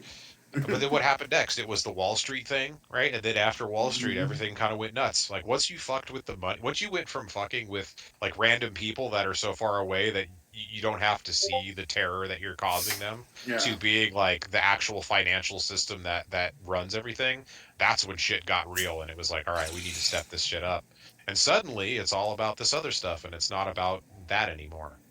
And now it's about this. We're on the whole like ideology thing now, or well, not identity thing now. Yeah. You know, Yeah. we went I from money like to identity. I like how what I really like about this whole trans thing is this whole concept that gender is performance, because I think at like the chorus level that's 100% true, and I think that's true of transgenders and gays and lesbians and everyone. What Like, do you mean by that? well, it's just the gender that you chose to present to the world is a performance, and that's a performance. And this is me, is like that you should be able to choose, you know. Well, So I think you're somewhat right about that because like yeah, you there can talk there is about the influence that you get from everyone else that tells you what you're supposed to be as that thing. right, and You you know, can talk, yeah, and you can talk about like biological sex and all that stuff. And again, like this isn't my fight to have, right? but I do think that a huge part of gender is performance, and if we were honest with everyone about that, that we'd have a lot less of these gender issues. We Yeah, might have less of what the feminazis call rape culture, and we might have less of what the fucking incels call victim culture. right. Um, Yeah, just like victimhood is kind of the thing now. You know, like whatever yeah, you want to call it, it really is like who can be yeah, the most victim because you know what the whole that all boils down to? It's like the responsibility for the difficulty of life. It's like if I'm a victim, I'm not responsible. I can lift that weight off my shoulders. right. I can just go Everybody beg wants money that off of weight fucking lifted. strangers. Yeah, dude. Yeah, Like, and it's like you want to make sure you don't want it to be because you're lacking in any way. You want it to be yeah, because someone is holding you down. You're like, I would be doing all that if this wasn't holding me down. You right. Do know, you and think? that's Do you think easier of? than training and making yourself better in some way. It's like, no, I can't because they're blocking me. Yeah. Do you think? Well, I don't know. You're a good friend of mine. I don't know how much I even share with you, but do you think I would probably make more money and get more attention if I just went on here and like told the story of my life every time? You know what I mean? If I got like my girlfriend on here to tell about all the botched brain surgeries and bullshit fucking pills people are put her on, but like I don't want that to be my fucking life. You know what I mean? And when I Right. see people that do that, that are like, that's all they do is just fucking, you know, grub for donos all day, and their entire life becomes drama. Like, Yeah. even if it started out, maybe they had, like, there's a girl that I used to work with, and it was like every other month she was on fucking, I don't know what it was at the time, Kickstarter or whatever, like asking money to like move because she was in an abusive relationship, or a car accident, or she got fired for something that wasn't her fault but it was, and like Right. I I see a lot of people, especially here on Twitch, a lot of times like begging for donos, and I'm like, that's who you are. Like that's a new kind of person, and Yeah. there's like a lot of people from our generation are very susceptible to that, especially when it's a younger person, or a Yeah. person that triggers on some of our other kind of guilt, because like we're not used to that. Like Well, there's that's the this thing though. That's been around. It's just now you can get monetized because it was always like there was always right. that one person that would just Oh yeah, all there's they always would been do is tell you about grifters. the terrible things that they're going Right. through and their Yeah. drama and like that Right. was how they got attention. But now Yeah. instead of attention, they're getting money and attention. Yeah, and that's what I'm saying. That person that just used to always get those dopamine hits by like getting sympathy from other people can just go Exactly. online and put, yeah, Well, like and they'd have to keep changing people because like after you keep doing that to the same person, eventually the person goes like, this never stops. Like you Yeah. give sympathy to people because things are hard, but with the expectation that like you're trying to help them get through it. You want like positive beyond that. But when it's like they won't move beyond that and they just want to stay in that because they can get the attention, then people are going to move on. Yeah. But now you get Uh, paid, and that's the thing. It's like you were saying, oh, I'd make more money if I did that. No, you'd make more money if you had big titties. You know what I mean? Like if you could be like, oh, yeah. look at my titties, the life is so hard. Then you'd get a bunch of money. That's Dude, see, that's what I don't think people realize. That's what we've done. We've basically that's made it so yeah. anybody that's even minorly attractive, I should say mostly women, because men are more likely to be like the donators of stuff like that. We've created this what's it Sorry. called? Uh, the Uh, drive to do that. I'm forgetting the word incentive. We're creating incentive for people who are attractive to come online and complain. yeah. That's what this environment set up. Dude, whenever my girlfriend starts to complain about money, I'm like, well, you play Hearthstone all day. Let's just like show your cleavage playing Hearthstone. You'll probably be, and she's got big, beautiful tits. You'll probably be like the top Hearthstone streamer in a week, you know? And she's like, no, I don't want to. Well, maybe every time. There's even been like a couple times where she's like gonna do it, and then the next day she's like, no, I just don't feel right. Well, But yeah, that's exactly. But there's the people that are growing up in this era. It's not going to be a thing because, like, with our generation and before, there was some kind of shame for that, publicly, whether it should have been yeah, there or not. It was just like, and the farther back you go in generations, the more shame there was. But now it's like there's not shame. It's almost a bonus because it's like, okay, maybe there is shame, but I can make enough money to buy a house. Like yeah, if I could literally just go on and complain and show my tits, like I would do that over trying to do stocks and bonds and games because there's a lot of work that goes into it. Nobody gives a fuck. We get yeah. like 5, 6 viewers at it doesn't. But if Right, if I right. I look good and people could donate to me and I could get 1,000 people suddenly on my channel, I would just do that. I would. I say, I pretend like I wouldn't, but I know I would. I still think that you and I should do one of the finance streams on your channel in like a kiddie pool in bikinis, Do a and hot just tub like stream. and just never address it. Just pretend like it's completely normal. Yeah, we could. That hey, that might actually work. It probably won't. We would never make the money that like No, we're not going to do Sasha that. Grey or Amber or any of them make. We had 6 viewers for a minute, and then they went away. That's When because I we were started talking about talk, this stuff. I started talking about me at a kiddie pool. And they were like, "This is not what I want to lurk Like, I around thought on." this was Splinterlands. Why are they talking about this? I won my game. What more can I do, yo? Yeah, exactly. I don't know, man. That's the kind of society that we're turning it. It's like the society of like, what can you do online to make money is the focus now. It's not like what kind of job can I get.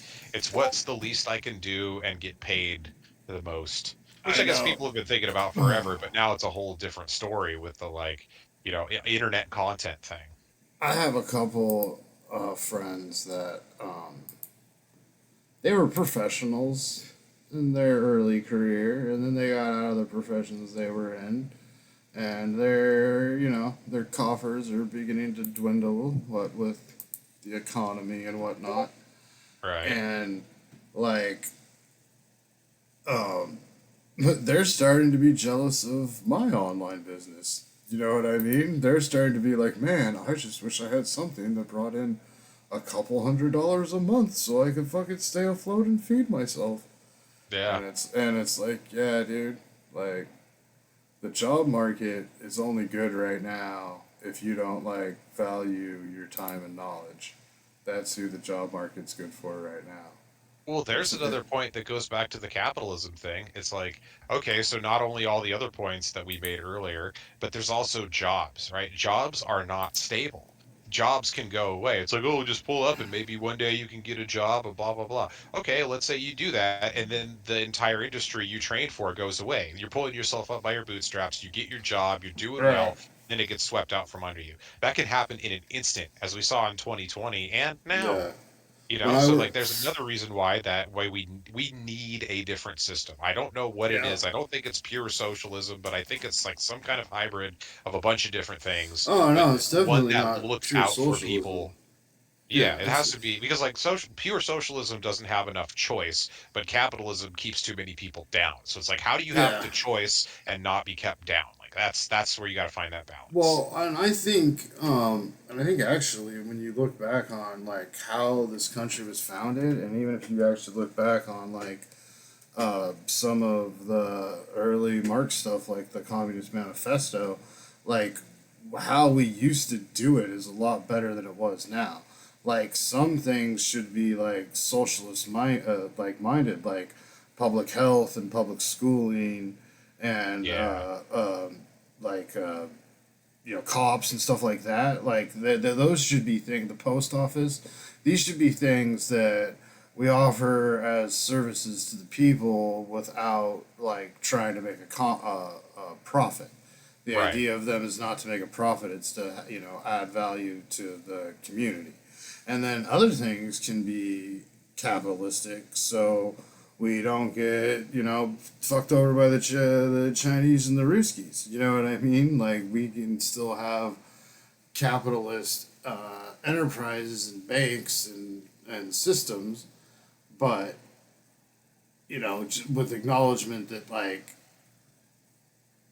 the core of our society isn't like greed and like finance. The Right. core of our society is like looking out for each other and trying to make a better world. And I think a big problem, like one of the things that we don't really talk about with capitalism is all the wasted potential of like people that are just born into poverty. Yeah. How many times have we missed the next Einstein or the next Newton because he was just born too poor to fucking go to a fucking college. Like Yeah, that's absolutely true. And I mean, with these systems, excuse, excuse me, with these systems, there's always like, or I should say, with the system we have, there is a block for people based on your socioeconomic class. Like if you're stuck in an area where you don't have the resources, you might, like you said, we might pass over the next Einstein. So we yeah, need to have something uh, that allows us to actually uh, take care of the basic needs so that those people can be found and can actually have what they need to have. And I think the problem is right now it's like capitalism actually could work, but what we have is we have this group of elites that want to keep themselves in power. They want to keep themselves rich because if you think about it, they're probably not right. special. You They know what I want to mean? keep Like if they they didn't. want to keep their kid fucking islands. Exactly. Well, because they Yeah, wouldn't. Here's the thing. Like, think about like the super rich, right? That just happened to get that. They may not be special enough. If everybody was equal and they didn't have their money to be special, they're not going to be able to get the caliber of mate they would like. You know, but if they keep the yeah, status quo, then they get to do what they want. It's like, hey, I get to go to some place and I get to pull some hot girl out of poverty yeah, because I and have all that this money and I can do that. But if everybody was equal, I couldn't do that and I wouldn't be, I wouldn't have access to the same cool things that I have. I wouldn't have access to better baits. Like all these benefits that you have for being at the top, these people are like, we cannot change this because it gets rid of that thing we need now. We crave it because we have it and we need it. yeah, absolutely. And the whole ruling elite, like when you get into like the uber elite, like even beyond like Musk and Elon and presidents and shit. Like the hidden That's people. that's primordial. That those breeding programs have been going on for thousands of years. You know what I mean? And every once in a while, a seventh grader comes out and proves it. So I'm not like really talking conspiracies Yeah. here. So like yeah, like if for any of us to act like we really know what goes on that level is fucking absolute hyperbole unless you've got some kind of fucking video proof, Which that's going to be hard to do. Yeah, you're not gonna have it for long, buddy. Look what happened to Epstein. Hey, if you've been doing something for thousands of years, like you probably know at least something about keeping it going. Well, right? yeah. I mean, that's the thing on Epstein. Is apparently, he had video blackmail on all of them. You know, and it might not be like breeding program shit, but it was enough to make sure that it like never showed the light of day. You know, Yeah. All it takes is like the wrong person to be compromised like that. But here's yeah, the other thing that's crazy. It's like, I think it's funny that people were like, okay, we got rid of it. It's done. It's like, you don't think there were more things like more Epstein Islands? You know what I mean? Like, it's so funny. There's all suddenly right, this and some new yeah, thing and some new movie about stuff like that, and it's now becoming a debate. It's like, dude, I thought this exact thing like 3, 4, 5 years ago. Like, this is the one that you know about. So there's probably more that you don't. You right, know, and this is the one they're willing to sacrifice. well, I mean that the one, the one victim, the or alleged victim that Trump did, who signed the NDA. That's one of the things that she was saying is that she was actually recruited out of Trump's place in Mar-a-Lago. Oh, She really? was, yeah, and that Epstein and Trump were essentially competing for her virginity because Trump had, yeah, Trump had recruited her, and then Epstein or Maxwell or whatever like recruited her to the island, and you know they all knew that no one had been with her yet. And I think, according to her, don't quote me on this because I watched a lot of this shit and it all rolls together, and I don't want to discredit anyone. But according to her, she wasn't even a virgin at the time. So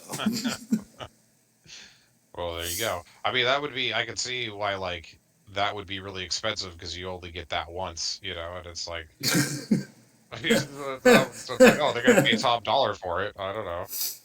well, yeah, this just that's just they're these elite guys who have these uh, massage parlors in their vacious estates, and they recruit young girls to give massages, and you know, Yeah, give like massages.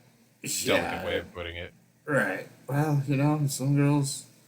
I don't know. I assume there's some girls that just gave a massage and didn't get invited to the private island, but I don't know. I Wonder if don't there know. were any that were like upset about it. Like, what? They didn't recruit me?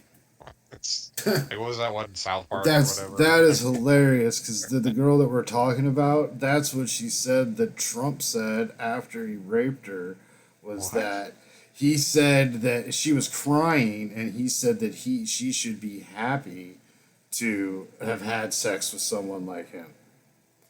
That's what she said, Uh, allegedly. Yeah, allegedly. I could see Trump saying some shit like that for That's sure. what sold it to me. And you know what It's sold like that the sounds exactly like something he would say. what sold the one he just got convicted on in the civil court, the one in the stall where he supposedly raped a chick. The I know reason like nothing about any of this. Okay, so here's what's funny about this one. The reason that that one was sexual assault and not rape is because in that state, rape to constitute rape, there has to be penetration, and she said she didn't feel any penetration. But as I took it, it was he had a little dick joke. That's Is what, what? yeah, that's Yeah, what that's why I right. laughed. I was like, But oh, okay. that's why he wasn't convicted for rape on that one, even though he was found guilty of liable. And Jeez. yeah, That whole thing's crazy, dude. This world is insane. When you get up to a level where you have everything and the only thing you really can focus on is stuff like that, like you got a problem, dude. We have a yeah, problem where people, that's the whole problem with the modern world. It's like we made stuff so easy that like we don't need as many people to produce things now, so people have the free time to like do stuff which can lead to amazing things like space travel and crazy right, music and technology, but it can right, also lead to Epstein Islands. You know what I yeah. mean? Like if they were At doing least, shit, they yeah, wouldn't at have least time to have an Epstein Island. we're sitting here talking about some dude who raped some chick in a dressing room 20 fucking years ago, you know, and we could be fucking trying to help Elon get to fucking Mars, Right? like. Maybe There you not. go. But Maybe do you I want to could. live? But Maybe that's I couldn't help it all. I could be like one of the first people out there and like eats a bunch of shit and dies and isn't a little bitch about it. I could probably do that. See, that's why when I was a kid, I really wanted to go to space, but now I'm just like, I think I'd rather have other people do it first. You know, it's like I've any kind of beta or whatever. When the software comes out, I'm like, let everybody else deal with the bugs, and then I'll buy the updated version of it. Yeah, I've read a lot of sci-fi, and it never really goes well for like the first people that go out there.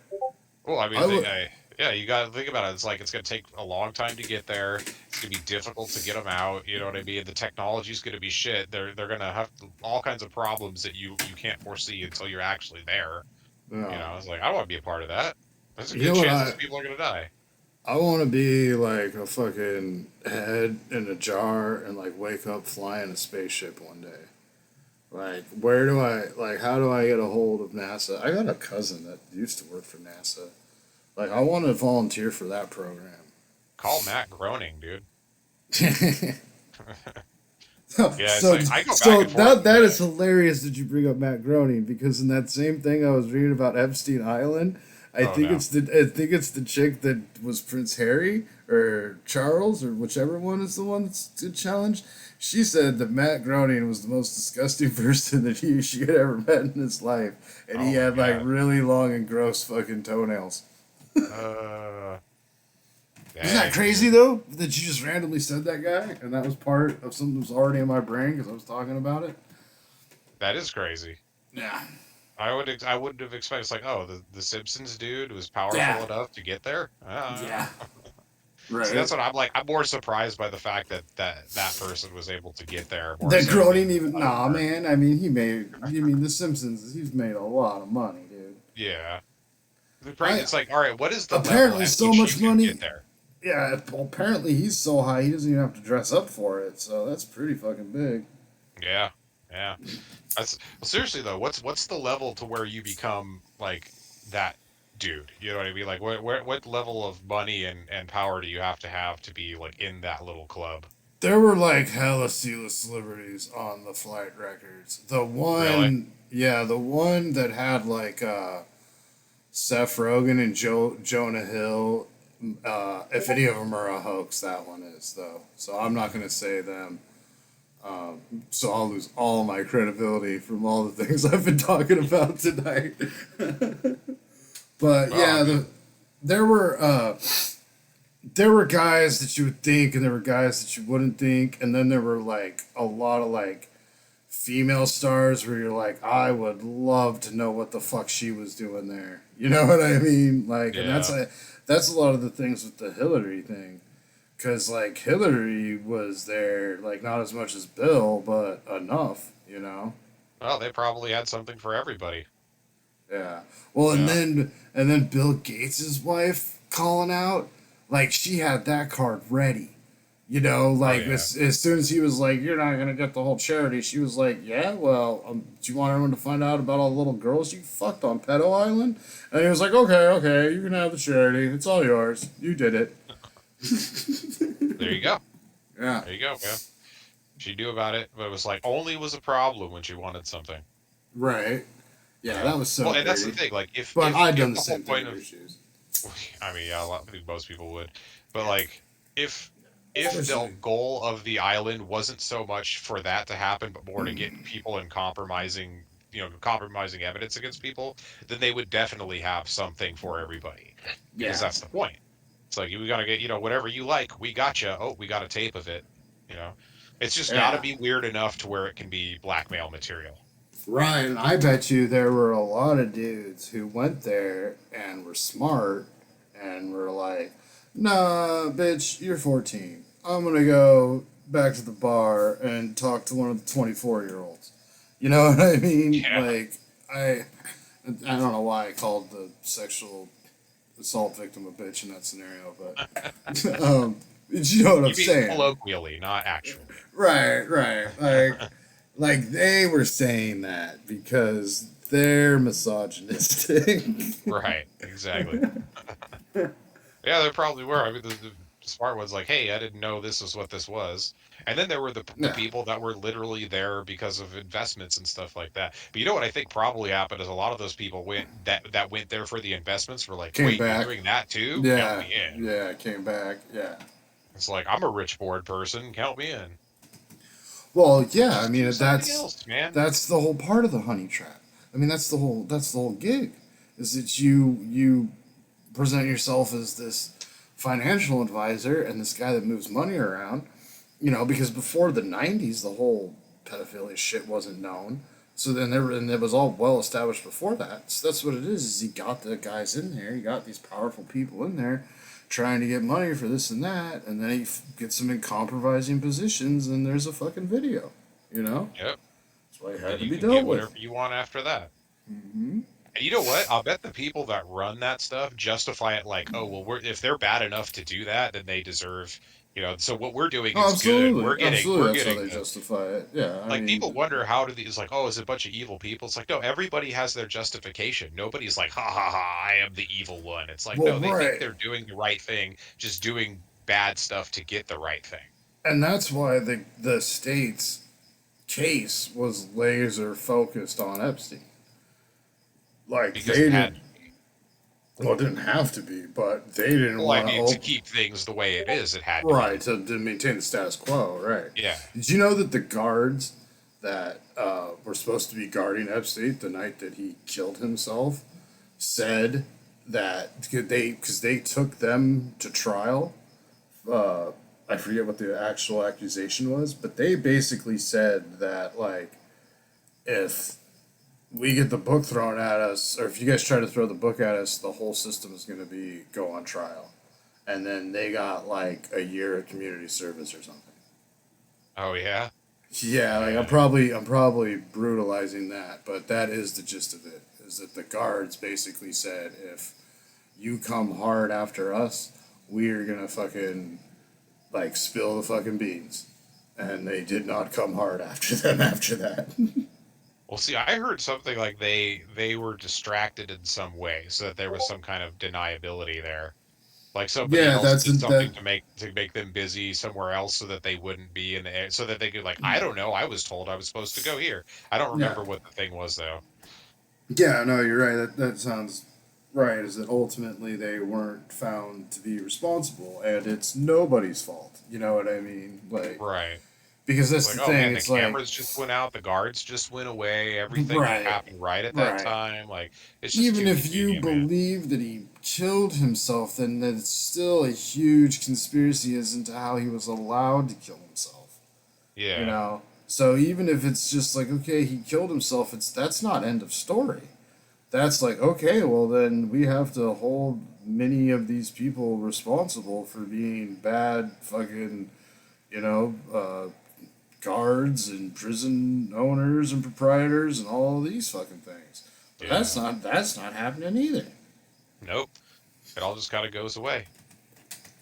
And I guess you could apply some of what we said Like my before Win about the Street. hyperbole in the media about, like, Yeah. running with this. Some of it, I'm sure, is part of that, but, like, the actual shit that went down is somewhat clear. I mean, people. It's what's funny that the battle of this whole thing isn't about what went on at the island. I think everybody pretty much agrees what the popular narrative of what went on there is what went on there. But, No. like, for some reason, people stop at that. They go with the Epstein argument, like, oh, he killed himself, he didn't kill himself, and then it's over. They don't go any farther than that. Right. Yeah. And it's like, what does him not killing himself imply? And it's like, Yeah.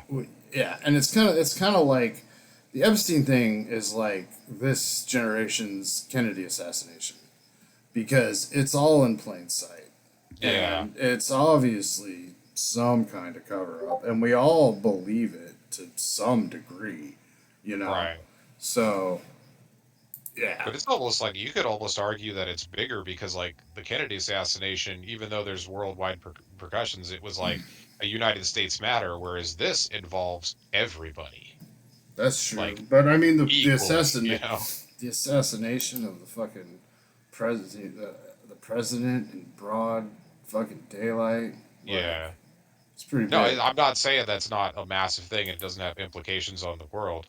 Oh, that's satisfying when you claim the SPS. But no, I'm Right, and saying, like, look, it's even boosting my point one. I'm getting a point one boost on my thing. ooh, look at that. Yeah, See, yeah. it's little gains, but over time, like, those add up. And if crypto goes crazy again, then those Well, those and come up S, too. yeah, and SPS is up I mean, it was under 2 cents for almost a month there. It was at Yeah. like 0.18, and yeah, Yeah, and it's like the crypto space has come back a little bit, even though it's kind of hitting the ceiling. But there's a bunch of stuff that we're waiting to get through before we can actually like continue again. See, that's what it's like. Okay, so maybe you're not making much with crypto or anything right now because the markets are not crazy. Well, I mean, they are kind of crazy.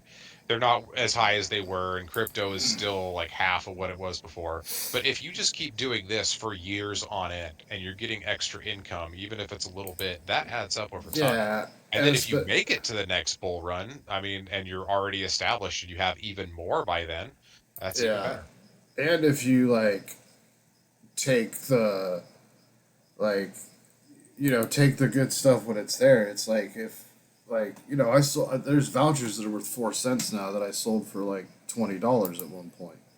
You know what I Oh, there you mean? go. Like uh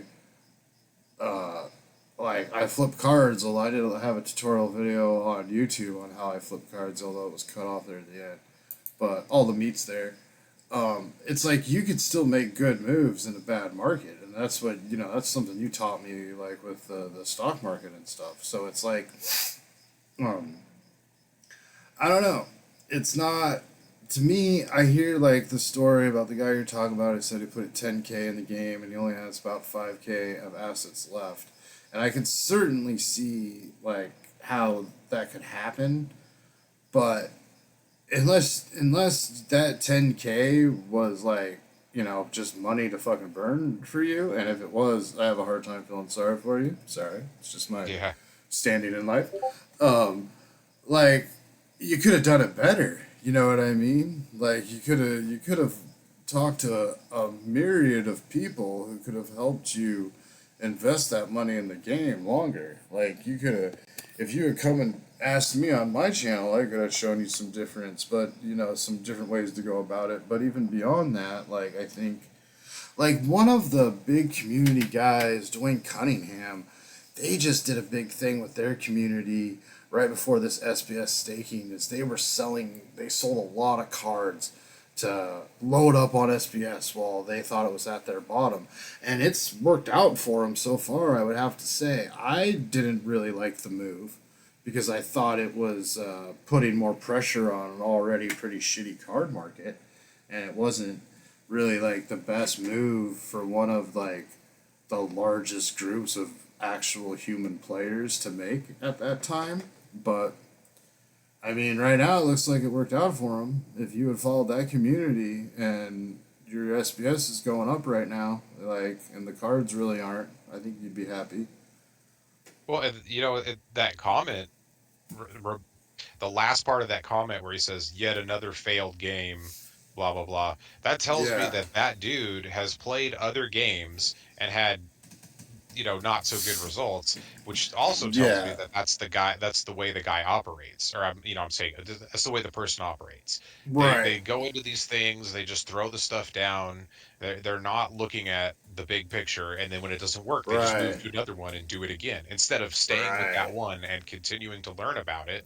You're Right. never going to get anywhere if you just keep flipping, jumping ship. Yeah, that's a really good point. And the one thing I really liked about his comment, though, is that he did say, like, I'm just going to run all my cards to bots and move on. So, if he does do that and he keeps, like, some stuff in the game, if the game does recover, he'll be in a position to, um, get back in. It sucks that we're losing another human player because Right. of, bad tokenomics. Like, that really sucks. But But it's still um, someone that's staying with the game, possibly. right, like, and but like you said, the whole thing, it does reek of someone that's like, oh, I was in Axie and I got in after the big thing, and then I just watched all my things go down, or I was in Gods Unchained when it got caught up with FTX. Like, he probably one of those two, Yeah. and like, I got caught up in. I still have a wallet in fucking Gods Unchained where it's like I can see the assets in it. I just have no way of accessing it, and I don't want to spend like 100 hours on fucking YouTube or whatever I gotta do to figure out how to get it because it's only like $80 or something. But but one day Ethereum's gonna be like 10 grand and then I'll have to. But but yeah, that's kind of the thing I get from it too. It's like, and I don't think that's fair to the Splinterlands team. They've been chugging along for 5 years. I think Matt and Aggie will keep this thing going as a point of pride as long as they can. And I think if, like they say, they keep it going for the next year, by that time there will be some ability for the people playing it to run it indefinitely.